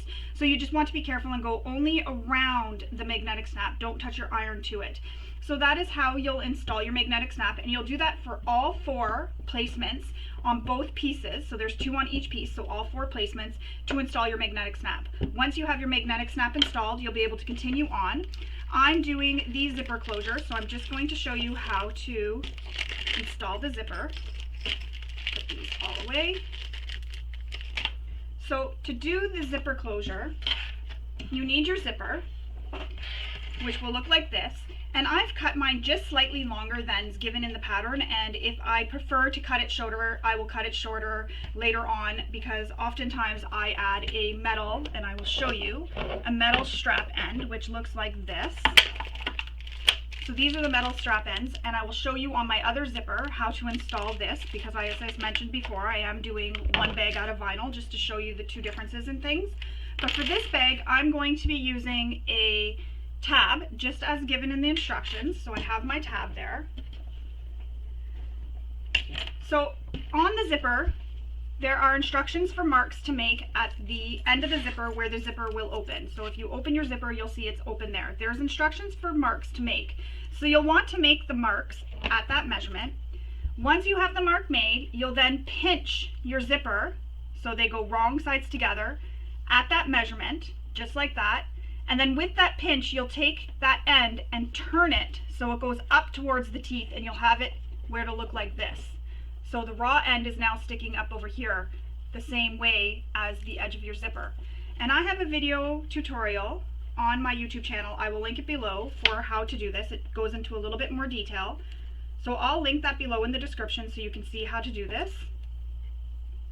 So again, there's the line right there. I pinch at the line, and that causes the zipper to be wrong sides together. And then where I've pinched, I take it and bring it up towards the teeth. So where I've pinched is right underneath those teeth. And what you're doing here is you're creating a stop so that your zipper pull can't slide off your zipper. See how it doesn't slide off? It doesn't slide off your zipper once you have that. You'll then take this to your machine and stitch this right at the edge. And if you have used a needle or a pin, you can either hand stitch over the pin or take it out when you get close to it. I like to leave it in until I'm over the pin, so sometimes I'll hand crank over the pin. So right there, and then I just hand crank over it, and then I can pull the pin out, and then I don't worry about breaking a needle.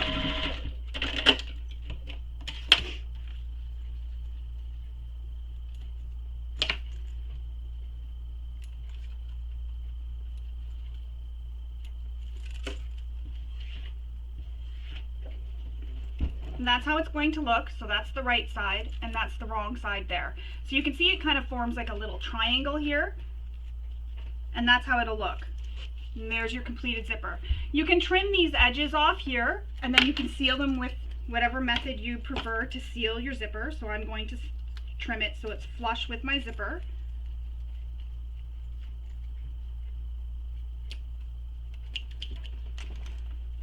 Just like that. So you don't have the little, we'll call them dog ears, sticking out. Next, you need to take your zipper tab, and that's this piece here, and take the end of your zipper first, and then we're going to fold the zipper just like this. So you're going to fold it back onto itself. You're going to take the wrong side of the zipper and put it against the zipper teeth. Take the other side of the zipper and fold that so it's against the right side, so the wrong side will go against the right side of the zipper tape that you folded under, just so that it'll look like that. Take a clip it in place, and then we're just going to stitch at the end of that zipper, and that's just going to hold that together for you.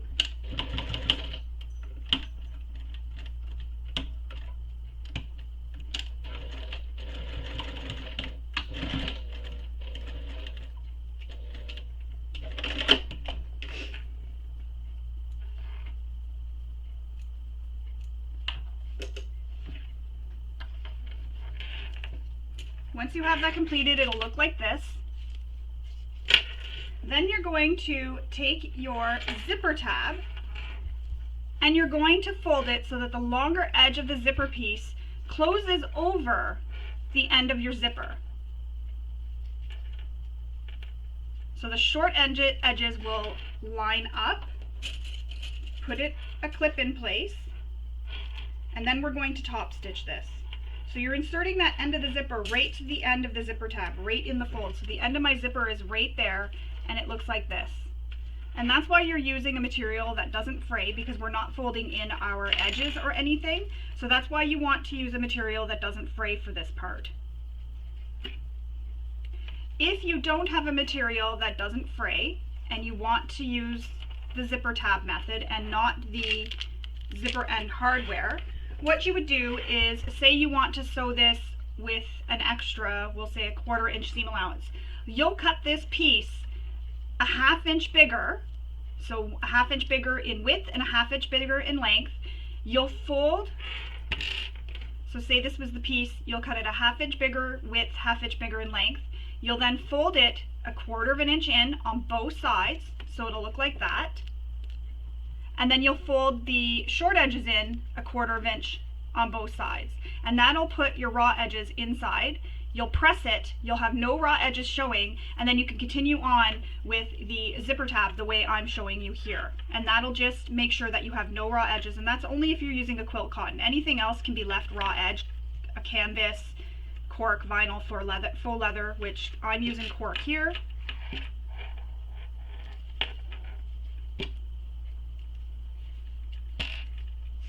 You want to make sure your tab is centered on your zipper.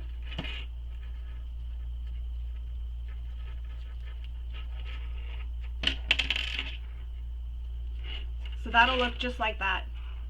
Then we're going to stitch this in place using the seam allowance given in the pattern.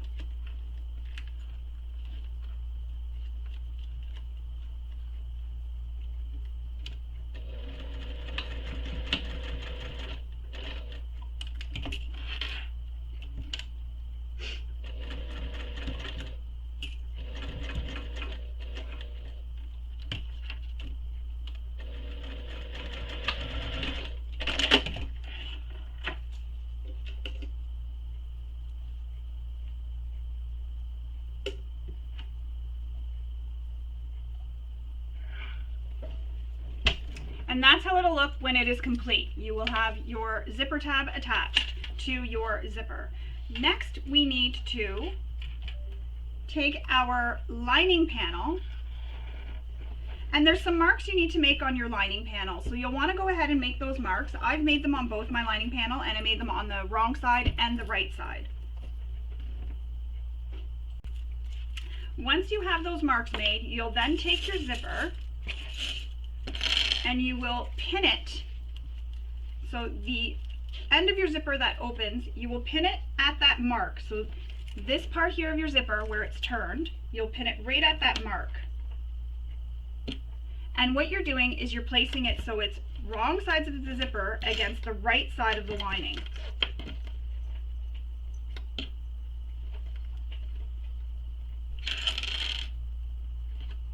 And you're pinning it all the way across until you get to that other mark that you made on the other side of your lining. And what I like to do is take that mark and transfer it to my zipper so I know where to start and stop.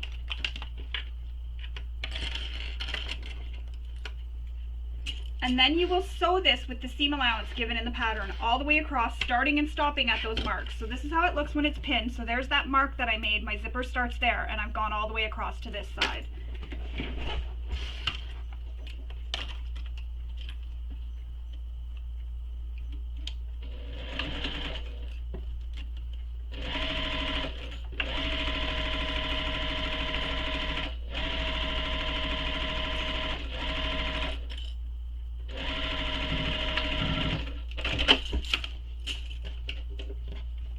Threads. Now we need to take one of our top trim pieces, so piece C, And we need to lay it so that it is right sides down against the right side of the zipper.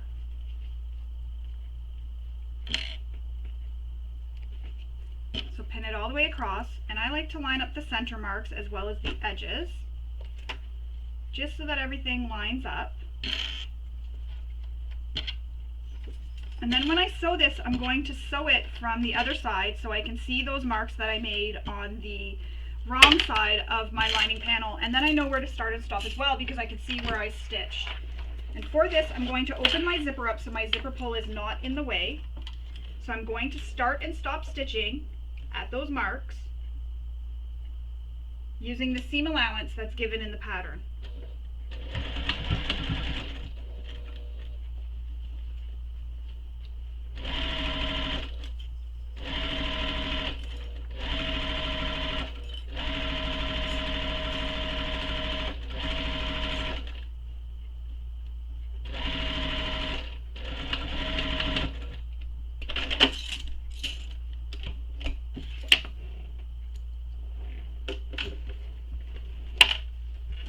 Now we're going to take this to our iron and we're going to press it up so that the seam allowance is pressed toward the lining. So you want to press it up. The zipper will go up, just like that. And we're going to take this to our iron and give it a good press all the way across. And once we have it pressed, we will then top stitch this across this part here on the lining. So you can see here, here's my zipper. I'm top stitching under the zipper. So I'm going to take this to my iron, give it a press, and then we'll top stitch this, and then we will attach the remaining lining pieces. So I've pressed my panel. Now we're going to top stitch all the way across. So from one end right to the other.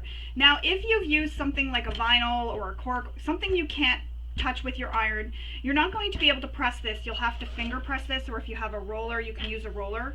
And if you've used a material here as well that you can't touch with an iron, you'll want to be very careful not to touch that with your iron as well. So just be really careful when you're pressing, depending on the materials that you're using. So now I'm going to top stitch this all the way across.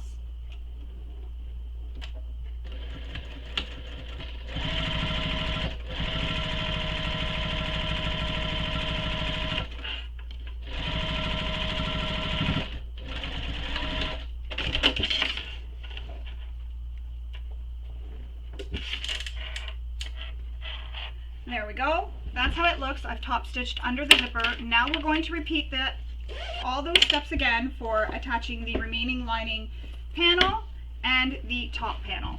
So again, here is my lining panel, and just to make sure my zipper pocket doesn't go up and get caught underneath my stitching, I'm going to pin it down. My zipper pocket is also open. I've opened it now because when we do go to assemble the bag in the final steps, you need to be able to get into this pocket to turn the bag right sides out, so I have it open right now. So remaining lining panel facing right sides up. Take your panel with the top and zipper already attached, flip it so it is wrong sides up, and then you're going to line up that zipper at that mark that you made on the one end of the lining panel. And then you'll pin it in place all the way across. And again, just like I did before, I'll transfer that mark to my zipper that's on the other end. So the mark that's at the tail end of the zipper. Transfer it to my zipper.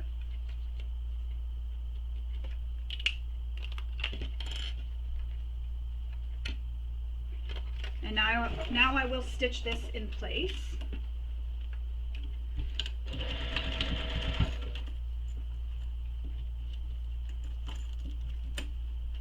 Another thing, be careful when you're sewing if you're using a zipper that dangles. You don't want it to get caught under your needle and break a needle and cause damage to your machine.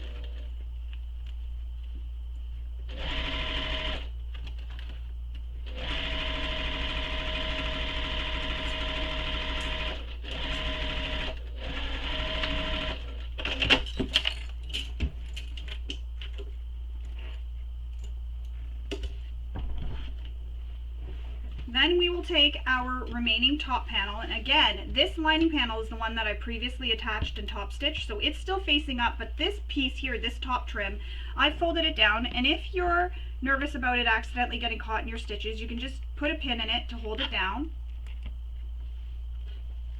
just like that. Now you'll take this top trim piece and you'll flip it so it is right sides together with the right side of the zipper. Pin it in place, and then we'll also sew this. And you can sew this right across or start and stop at those marks you made. This one, it's only important for the first one so that the zipper can be at the end and this piece here stops. So it's out of the zipper, out of the seam allowance. Just make sure that zipper is not caught at the end when you're, so I like to pull it down a little bit if you're sewing right across.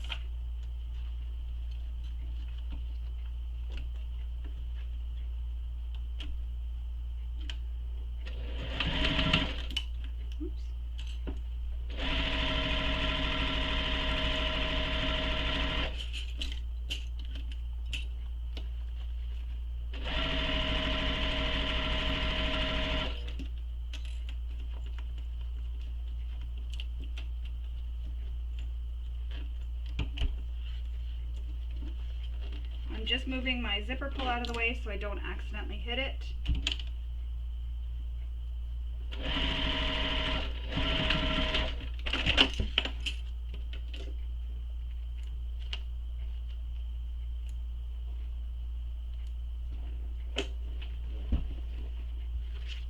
Now I'll remove those pins, flip it over, and now you can see the lining panel here.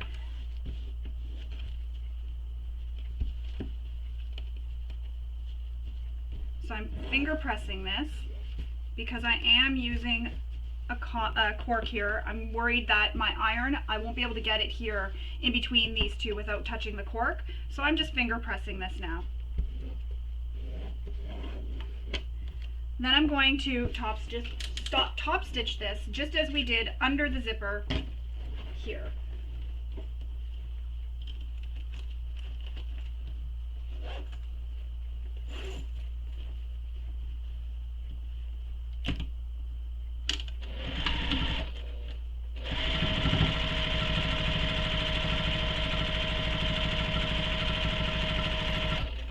And again, as I mentioned previously, when it comes to where the end of your zipper is, I like to just sort of pull it out of the way or make sure it's out of the way when I'm sewing or top stitching.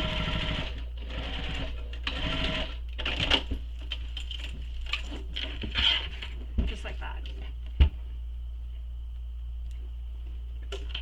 Zip it closed.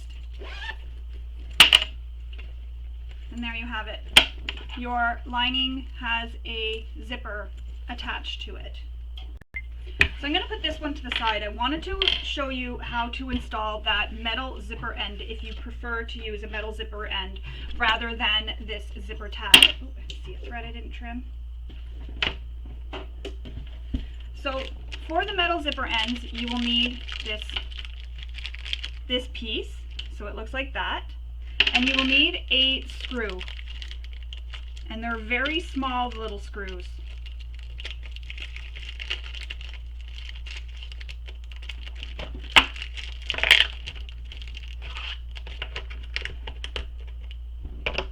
You will need a screwdriver and some glue. So you'll follow the same steps for the zipper end for turning it under and sewing it, just as we did for this one here, so the same thing. However, I'm going to add a clip to also hold it just a little bit further up because you are putting this into this zipper end and you really need to make sure it can get in there. So first thing I do is I add a bit of glue into the zipper end.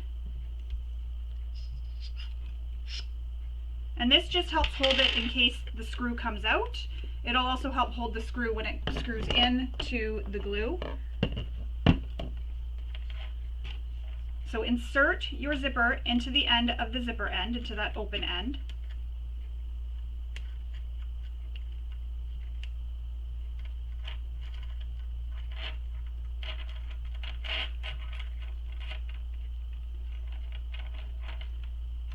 may give you a bit of a hard time, but it will go. Sometimes I just sort of use my screwdriver to help push it in.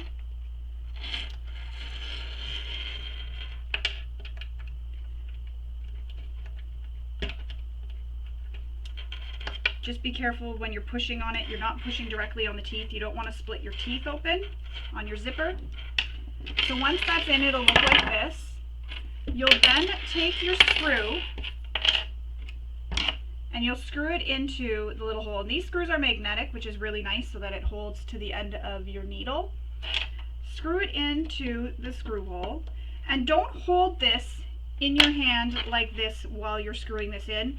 Keep it against the table. That way there, if your screwdriver slips, you don't hit your hand.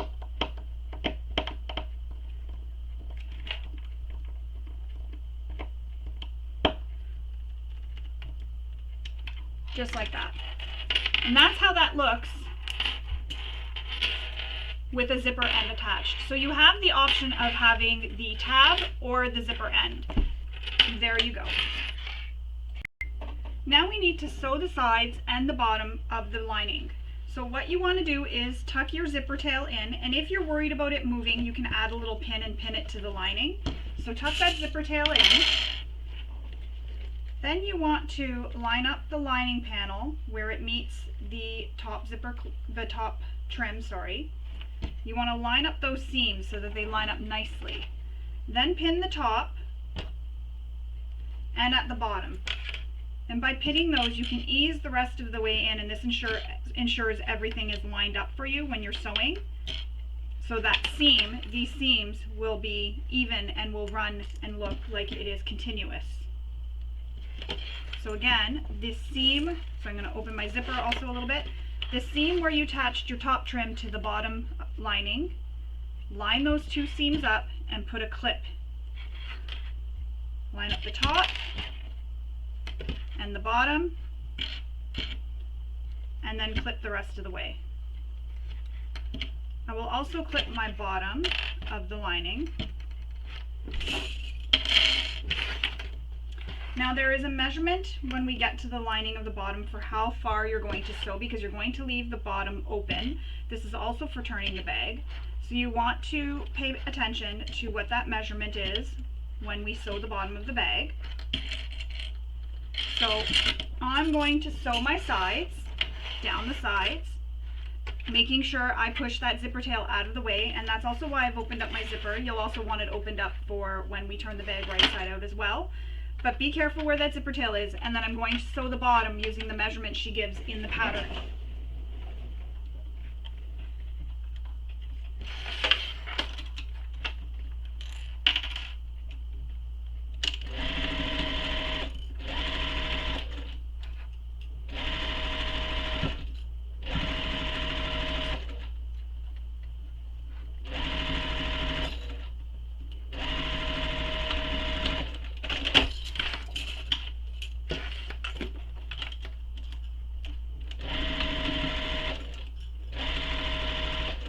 So I'm getting close to where that zipper tail is, so I'm going to pull it out of the way. Oops.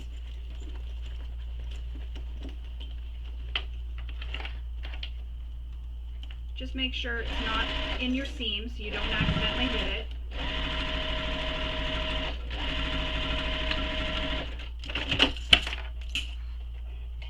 And now I'm going to sew the bottom using the seam allowance given in the pattern. So right here, and you're leaving that opening. So you're sewing these little sides and you're leaving the bottom, a part of the bottom open.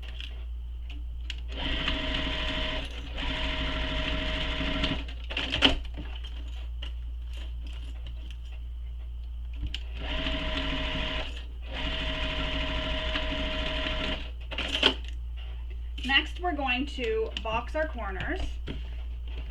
First, I'm going to trim all my threads.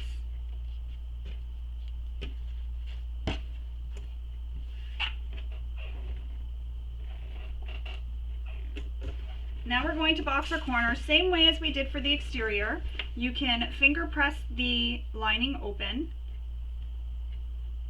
So just like this, finger press them open, those seams open, so that they line up the seams. and then clip it in place, and then continue all the way across. Or as I was mentioning before, you can nest the seams, and by nesting them you take one seam, so this seam is going to go that way and that seam is going to go the other way. So one goes to the left and one goes to the right. So you can see this one's going that way and this one is going, the side seam is going towards the left and the bottom seam is going towards the right. So that helps with the bulk. Clip it in place, make sure that's lined up, and then sew this with the seam allowance given in the pattern.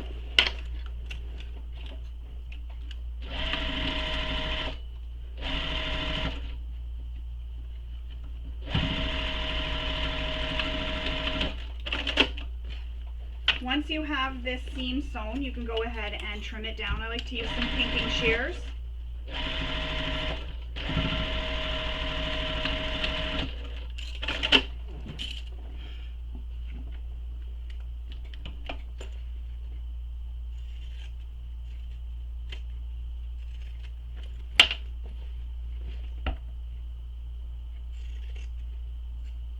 This is just to help reduce some of that bulk. You can also trim your side seams if you prefer. When you're trimming the bottom, if you're going to trim the bottom, don't trim where this opening is. That's why I just leave the sides and the bottom. I just trim that there because those corners will have a lot of bulk when it's in the bag and I don't want it to affect the corners. So that is how it's looking so far inside.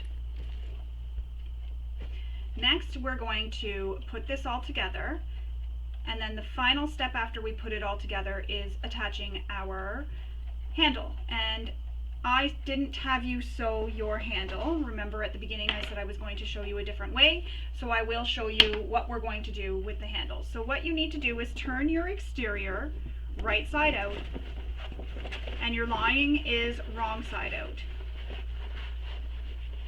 Oh, what am I doing? My exterior was already right side out. Then we need to tuck the exterior into the lining so they are right sides together, lining up those top edges. And your hardware, push it down out of the way, the hardware that's on the side where those buckle connectors are, push it down. So I'm just going to make sure my zipper is open all the way. Make sure your zipper pocket is open if you haven't done so yet.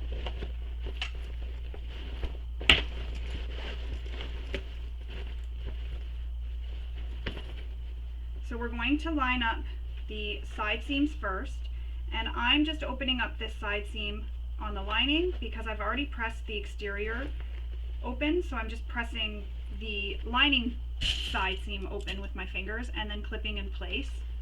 And I'll add a couple of extra clips.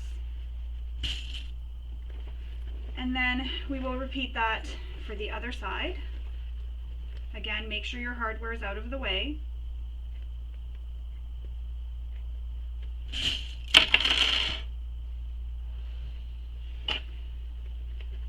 And if you've made center marks, you can also match up those center marks on the lining and the exterior. That'll help make sure everything stays even.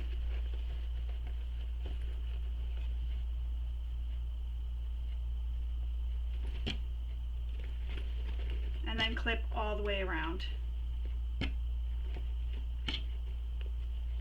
Make sure you're not pushing your pleats the wrong way. Make sure they're still laying the way they were when you basted them in place. So I like to put a clip right at where each of those pleats are just to help hold it. And when I'm sewing, I'm going to also make sure those pleats stay the way we had sewn them.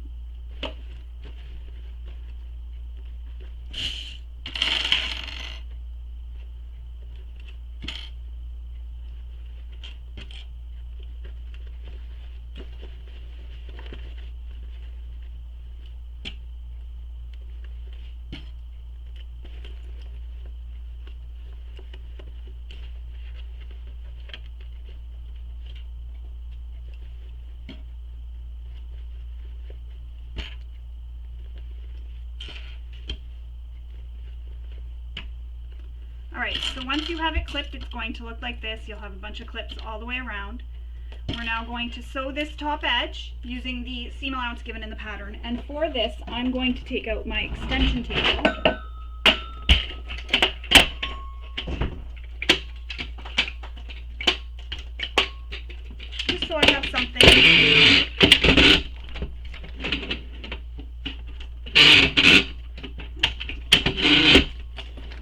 something to to rest my bag on, because I don't have a free arm, so I can't wrap my bag around anything. So I'm going to start at the side seam. Make sure those side seams stay flat.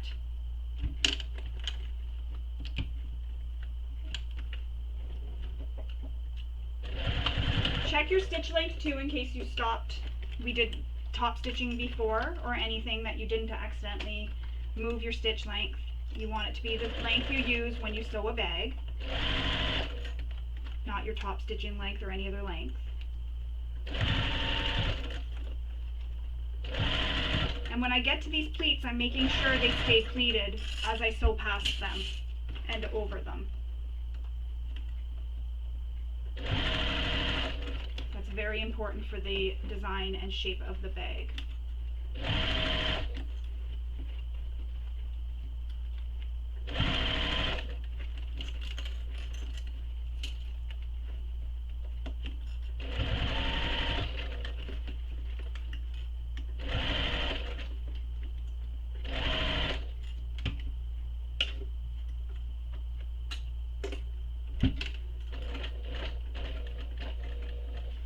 When I get to the other corner, or the other side seam, I just lift my presser foot and pivot my bag. So I get up to the side seam, stop in the side seam, lift my presser foot, pivot my bag, so I can continue with the seam allowance all the way around the bag.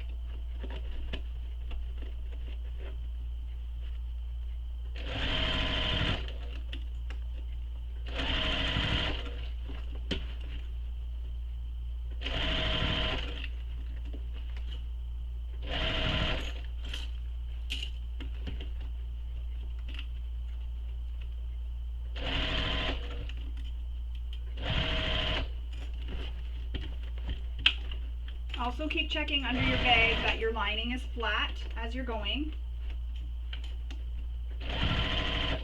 You don't want it bunching up on you underneath.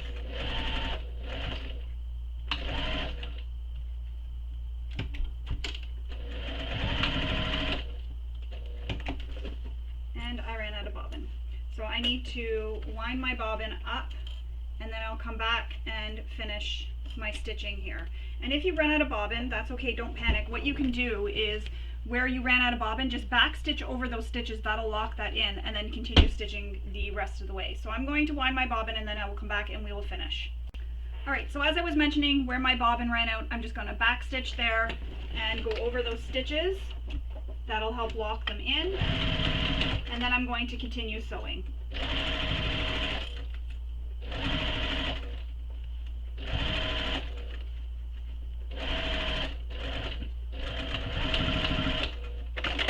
To the side seam again where I started, back stitch there, cut my threads, and that is done. Just going to move this out of the way. Now we need to turn this bag right sides out, and in the pattern she says that you can add some glue to the top trim part here to help hold the pleats in place. I'm just going to leave it for now. I'm going to turn my bag right sides out and see how it looks.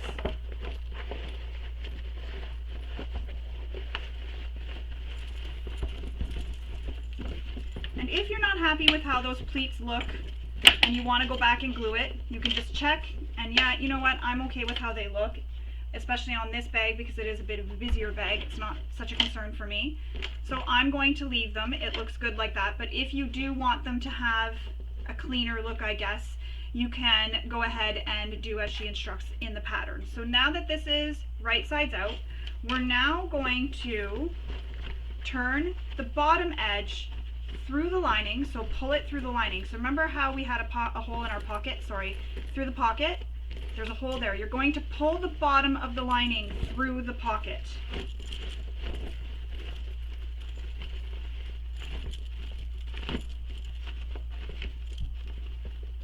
And the reason why we do this, a hole in the bottom and a hole in the pocket, is it just makes it easier to turn, because you can leave a hole in the bottom or even a side of a bag bigger than you can in some pockets. So this just makes it easier for turning, especially if you're using vinyls or faux leathers or anything. They can be a bit of a struggle turning through a pocket. So clip it across and then sew this bottom closed using the seam allowance in the pattern.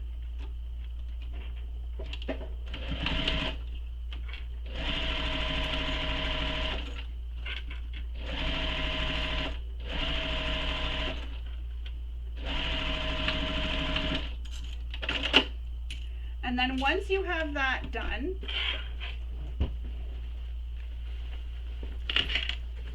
you're going to push this back into the bag.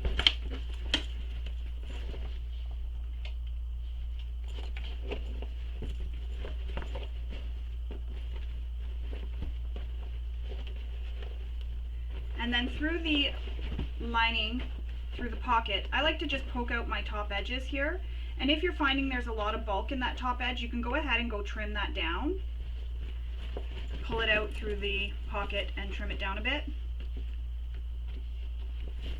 I'm going to use my turning tool.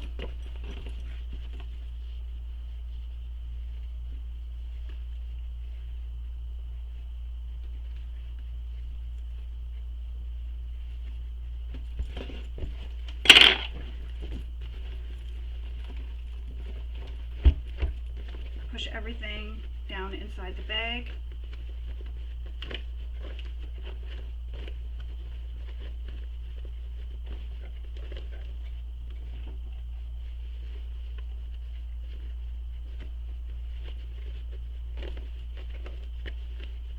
You can take this to your iron and give it a press.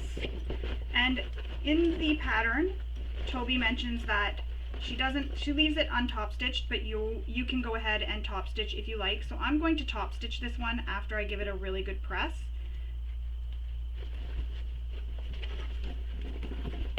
I'm just really poking out that top edge there, making sure to get it nice and crisp.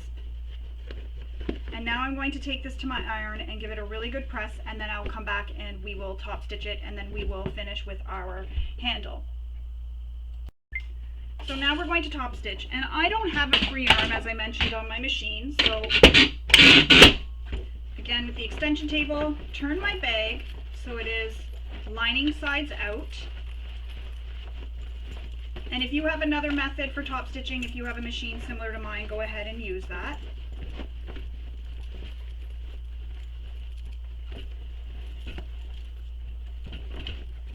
Try to get everything tucked in so that it's as nice and flat as possible. And when we're top stitching, you want to be careful going over those pleats, making sure again that they're facing the way we had sewn them. You don't want to accidentally sew them in the wrong direction when you're top stitching.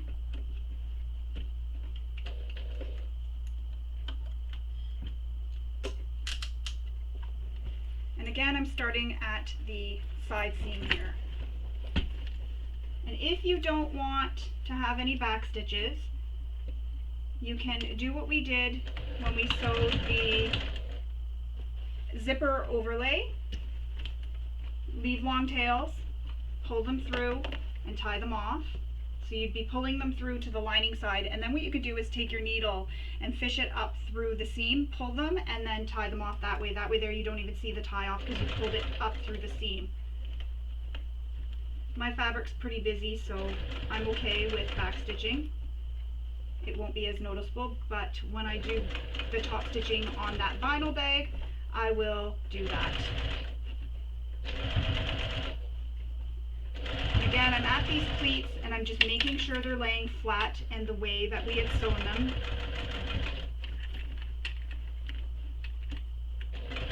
Also making sure my lining is not bunched up underneath. It's a lot to be watching for. But just take your time.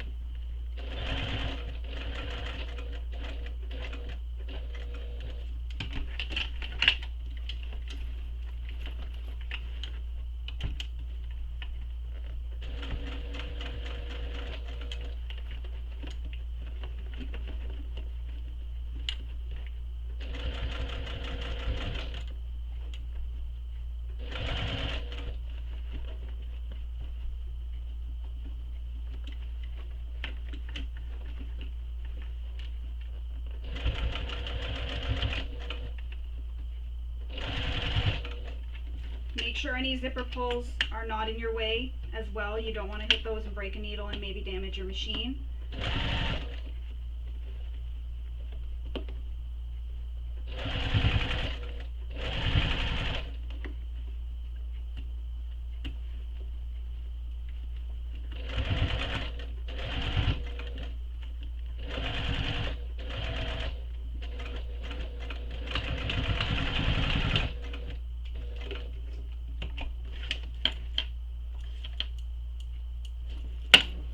To trim my threads.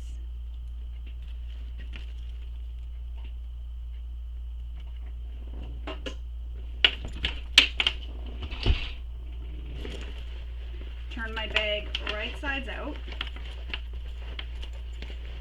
And this is where that zipper pocket is still open. So what I'm going to do is, through the zipper pocket, make sure I push out all those corners at the bottoms here on the exterior. Make sure they're pushed out, pushing them out gently, and that seam too along the bottom where the side meets the bottom, where we boxed our corner.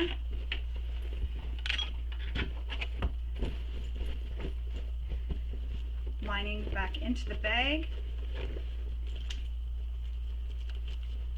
I'm going to close this just to make sure everything looks good. And if I'm happy with how it looks, I'm then going to close up the pocket. So the hole that's left in the bottom of the pocket, I'm going to pull the pocket out. And remember, we folded that and we pressed it, so you're just going to refold it in at that same place, at that same measurement.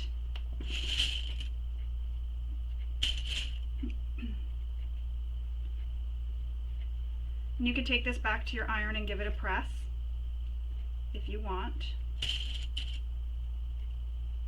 So pin it all the way across.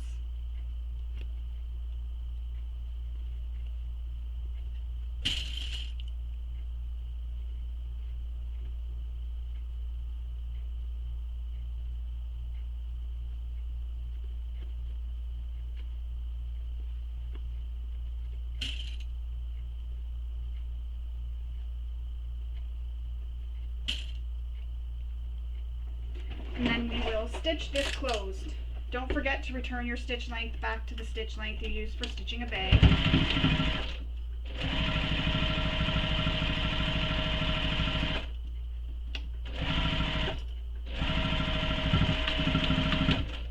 You can also hand stitch this closed. I just machine stitch because it is being tucked into the pocket and nobody will ever really look at this or see it. But if you want a nicer, clean finish, you can definitely slip stitch this closed.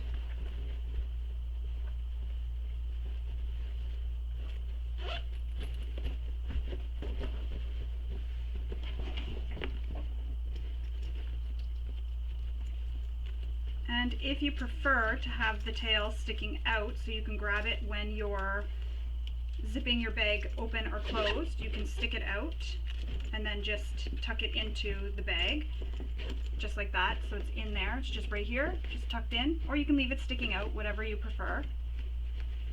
I'm just tucking it in because it fits nicely in this little area here. And then when I need to open the zipper or close it, I open it, and then hold the tail and close it. Whatever you prefer. So now the handle. So here's where I wanted to show you, because we are not using the buckles like we did on this bag, which have the eyelets for you to be able to adjust the height or the length of your strap. Because we're not doing that with this, we're attaching it to the bag to these D-rings, there's going to be no adjustments.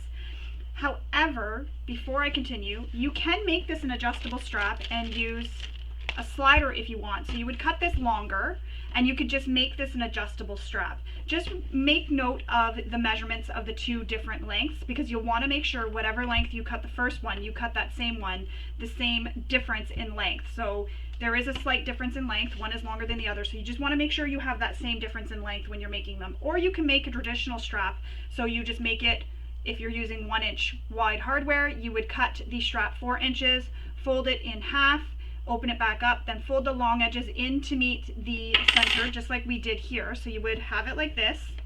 You'd fold it in half and press. Then you'd take the long edges, fold them in to meet the center, just like that, like we did with this. And then you would fold it again so that you have no raw edges, and then you can just top stitch all the way around. On the bottom edge here though, you'll want to still use the same measurement for turning this under, same measurement she gives in the pattern. You can do that. I'll also link to a video where I show how to get nice clean finishes on your straps. You can use that as well if you want. So back to this again, that's if you're using a slider, so you'll want to cut it the length. So if you're making this adjustable and you even want to make it so you can wear it crossbody, you can cut your strap, 50 inches long, and then you would cut it as well, making sure you use the same measurements for the two different straps, and you would still make the strap the same way, or as I was saying, the other way where you fold it. And that's if you want to use this slider, so you still can have an adjustable strap here. For this one, we're making this so that it is not going to be adjustable. It's just going to be a strap that is attached here, and it'll be the exact length you want. So what I like to do is, using my measuring tape, I like to clip this so that there is about, 1.5 inches. You can go 2 inches, but I go 1.5 inches, and I clip it in place. Then I take the other end of my strap, this is my strap right now, but the other end of my zipper tape, and I clip it where I think I would like the length. And the length, what I'm clipping it at is not the length I'm going to cut it, because remember I folded this side under by 1.5. So I've put this at the 24-inch mark. I would cut that at 25.5 for this one. If I was going 24, I'd go 25.5. What I'll do is I'll measure it on myself and see how I like it. If it feels like it hangs at the length I'll like, then I will go ahead and cut the strap that length. I'm trying to come into camera more so you can see. I'll go ahead and cut it at this length if I feel like that's a good length and where I would like to wear the bag. If you're making this bag for someone, I do recommend making it adjustable, and you don't have to make it so it's a crossbody strap. You can make it, say maybe even 35 inches long, and then make it so it's adjustable so they have that little bit of play, because they can move this slider around to tighten it or loosen it, and that way they have the option for how they want to wear it on their shoulder. So I'm going to cut my strap the length I like, so I'm going to cut it at 25.5, and then I'm going to cut so that'll be strap panel 1, because that's my longer one already, the one that we've cut longer. So I'm going to take that one and cut it at 25.5, and then I'm going to take my second one, the one that's shorter, and looking at the pattern and knowing how much shorter it is, I'm going to cut this one that much shorter than the first one. So say, you're cutting this 26.5 like I am, you'll want to look at the pattern and see what the original measurements were and just minus that off. So that's how you cut that, or you can do as I was saying, you can make the strap as well, find the length you like, and you can do the same thing I was saying to make it adjustable. You can cut this by 4 inches wide if you're using 1-inch hardware. If you're using 1.5 inch hardware, you can cut this 6 inches wide, fold it in half, open it up, fold it in so the long edges meet, and you don't have to worry about the two different lengths of the strap. You're just making it with one whole piece and folding it and making the strap the way we usually do. And again, I'll link to below in the description how I get nice clean edges on my finished straps. And I'll also link to a video that I did for how to get a longer piece of material for making straps if your material is not long enough. So say you've cut your material and you need your strap to be, say, 50 inches, and you only have, a length of say 30, you still need that 20 inches, so I'll show you how to piece it together just so that you can have a length of strap long enough to make your strap. So those are a couple options. So again, I'm going to go and cut my strap, and then I'll come back and I will show you how to assemble your strap and put it on. And again, it's a little bit different than the one with the buckles, because with the buckles they have the eyelets, and I will show you how that looks with the eyelets. It has the eyelets, and that's what holds it in place. It's just like a belt buckle, and once you put the strap on, that'll hold, and you'll be able to adjust it with those eyelets where they are. So I will show you how that looks with the eyelets as well. So I'm going to go and cut my strap and come back and we will finish assembling our strap. Alright, so now that I have my strap cut to the length I wanted, I went ahead and pressed my long edges into the center, and then I glued them down just the same way as I did with the buckle connector. So it's the same method, except you're not gluing down that last bit where she had you make marks. So there was marks on that strap that I mentioned way at the beginning of the video. You'll want to make some marks there. And because I find that depending on the presser foot you're using, sometimes where you're stopping sewing isn't quite enough space. So you can just open it up a little bit more like that. Just give yourself a little bit of extra room when you're sewing. So now we're going to take the short ends of the long strap and the short strap and line them up. Because remember, these are two different lengths.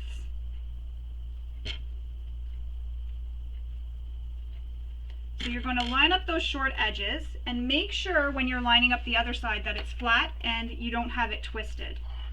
Line up both short edges, and then we're going to sew this along that mark that we made.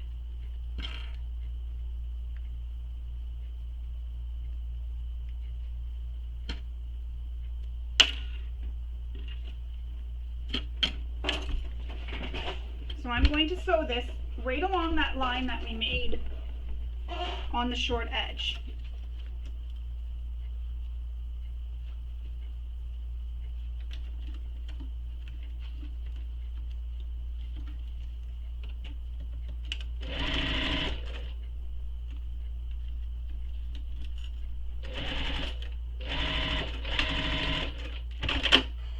So sew both those short edges together, both ends. And that's why I was saying you may want to open it up a little bit more just so you have a little bit more room with your presser foot. Then you can press this open and fold them back in to meet in the center.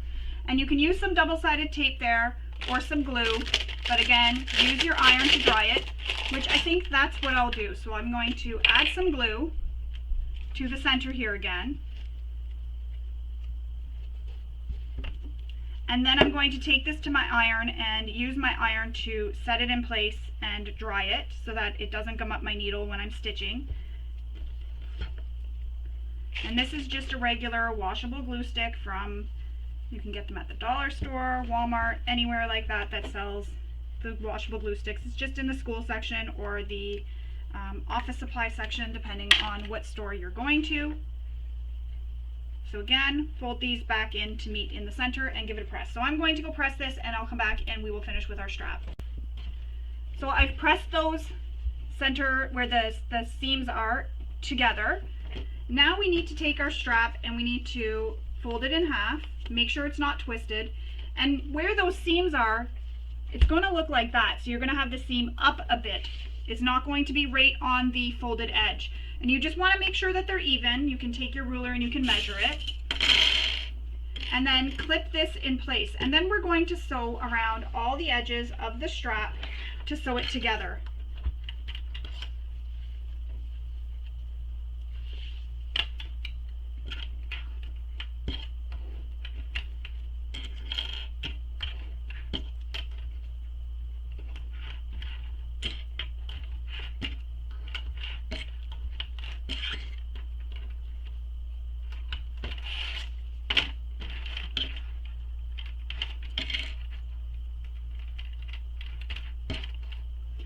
And to prevent your strap from twisting, what you want to do is start stitching on the one end.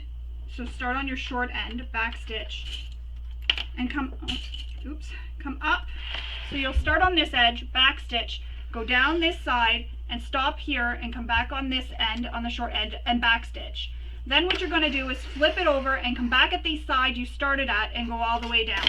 And that's how you'll prevent your strap from twisting on you.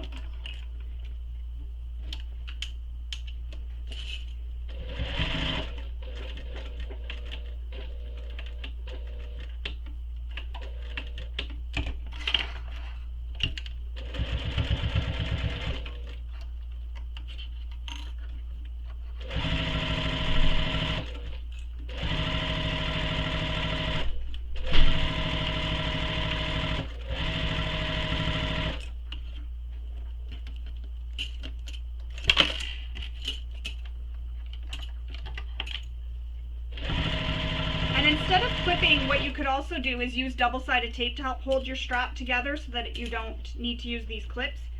So you just put double-sided tape down the center of the strap and then use clips.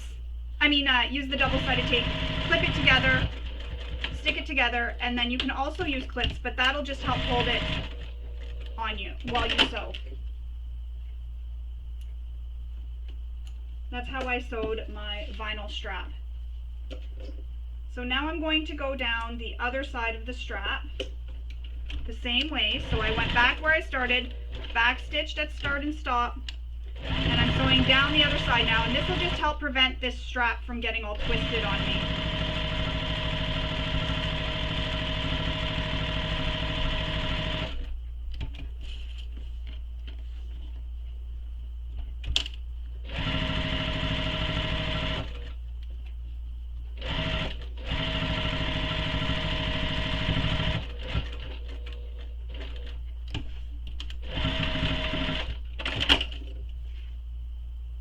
Trim your threads.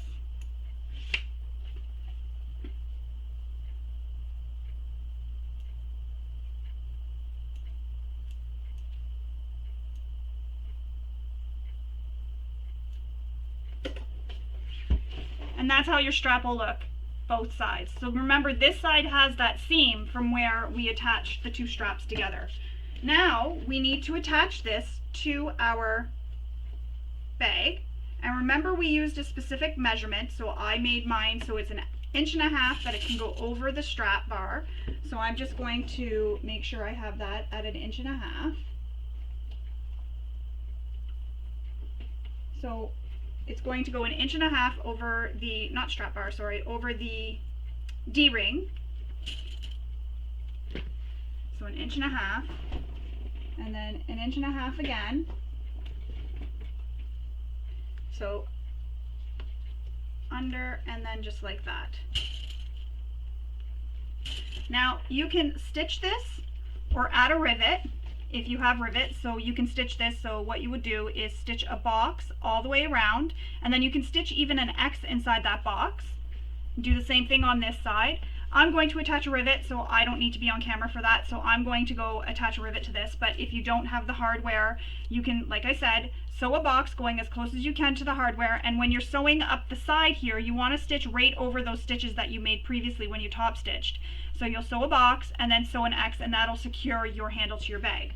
Another option for the handle is, instead of cutting the two pieces, say you don't have any hardware at all, but you still really want to make this bag, and you don't even want to add a zipper, you don't even need to add the magnetic snaps, you can just leave it so that it's a fully open bag. Another option is to take the length of the handle you would normally like. So as I said, I cut mine to 26.5. Some people may find they like it longer, shorter. It really depends on the length you like.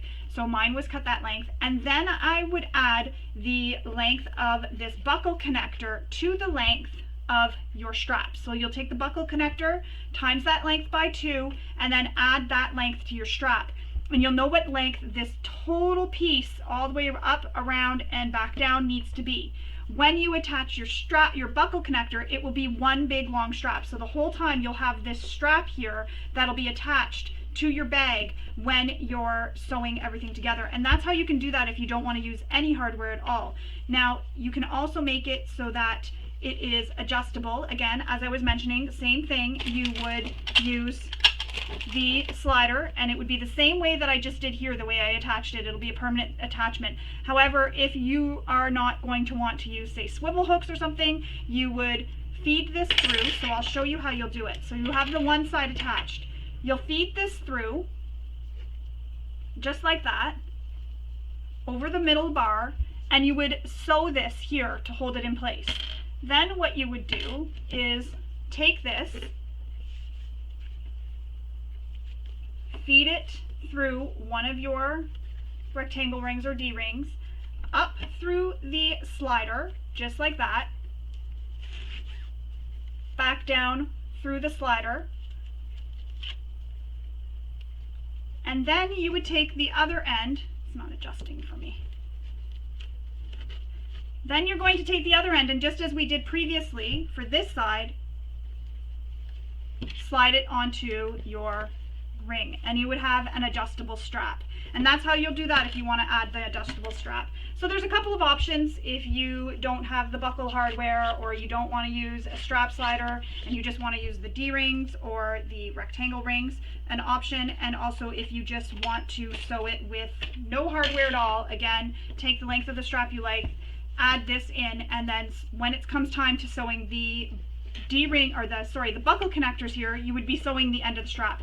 And the end of your strap wouldn't need to be finished either, so you wouldn't need to finish this end. You could actually leave those raw instead. So instead of cutting these, you would cut these both your strap pieces the exact same length. So you're not going to cut them the one long length and one short length. You would only cut it the two of them at the long length. You'll still construct the strap the way she instructs in the pattern. Really hope I'm not confusing you. So again, starting from the beginning, find out what length you want your strap to be. As I said, I used mine at 26.5. You would then take that and add that to what the buckle connector measurement is. And then you would take that, and when it comes time to sewing your buckle connector, it would be your strap that would get sewn. So you'd have one end here, and then when you get to the other side, you'd have another end. So just remember that your strap is going to be attached then at that point, but you have this part up here that's loose that you can move out of the way while you're sewing the rest of the bag. And that way there, you will have the strap that you want that has no hardware. Sorry, I kind of lost my train of thought. That has no hardware here at all. So nice, simple, easy way to make this bag using no hardware. Again, you could just omit the zipper. You could omit this up here where the magnetic snaps are if you don't want to do that. And you would only have your zipper for your zipper pocket. So that is how that is done. So again, I'm going to take my strap and I'm going to attach it using rivets.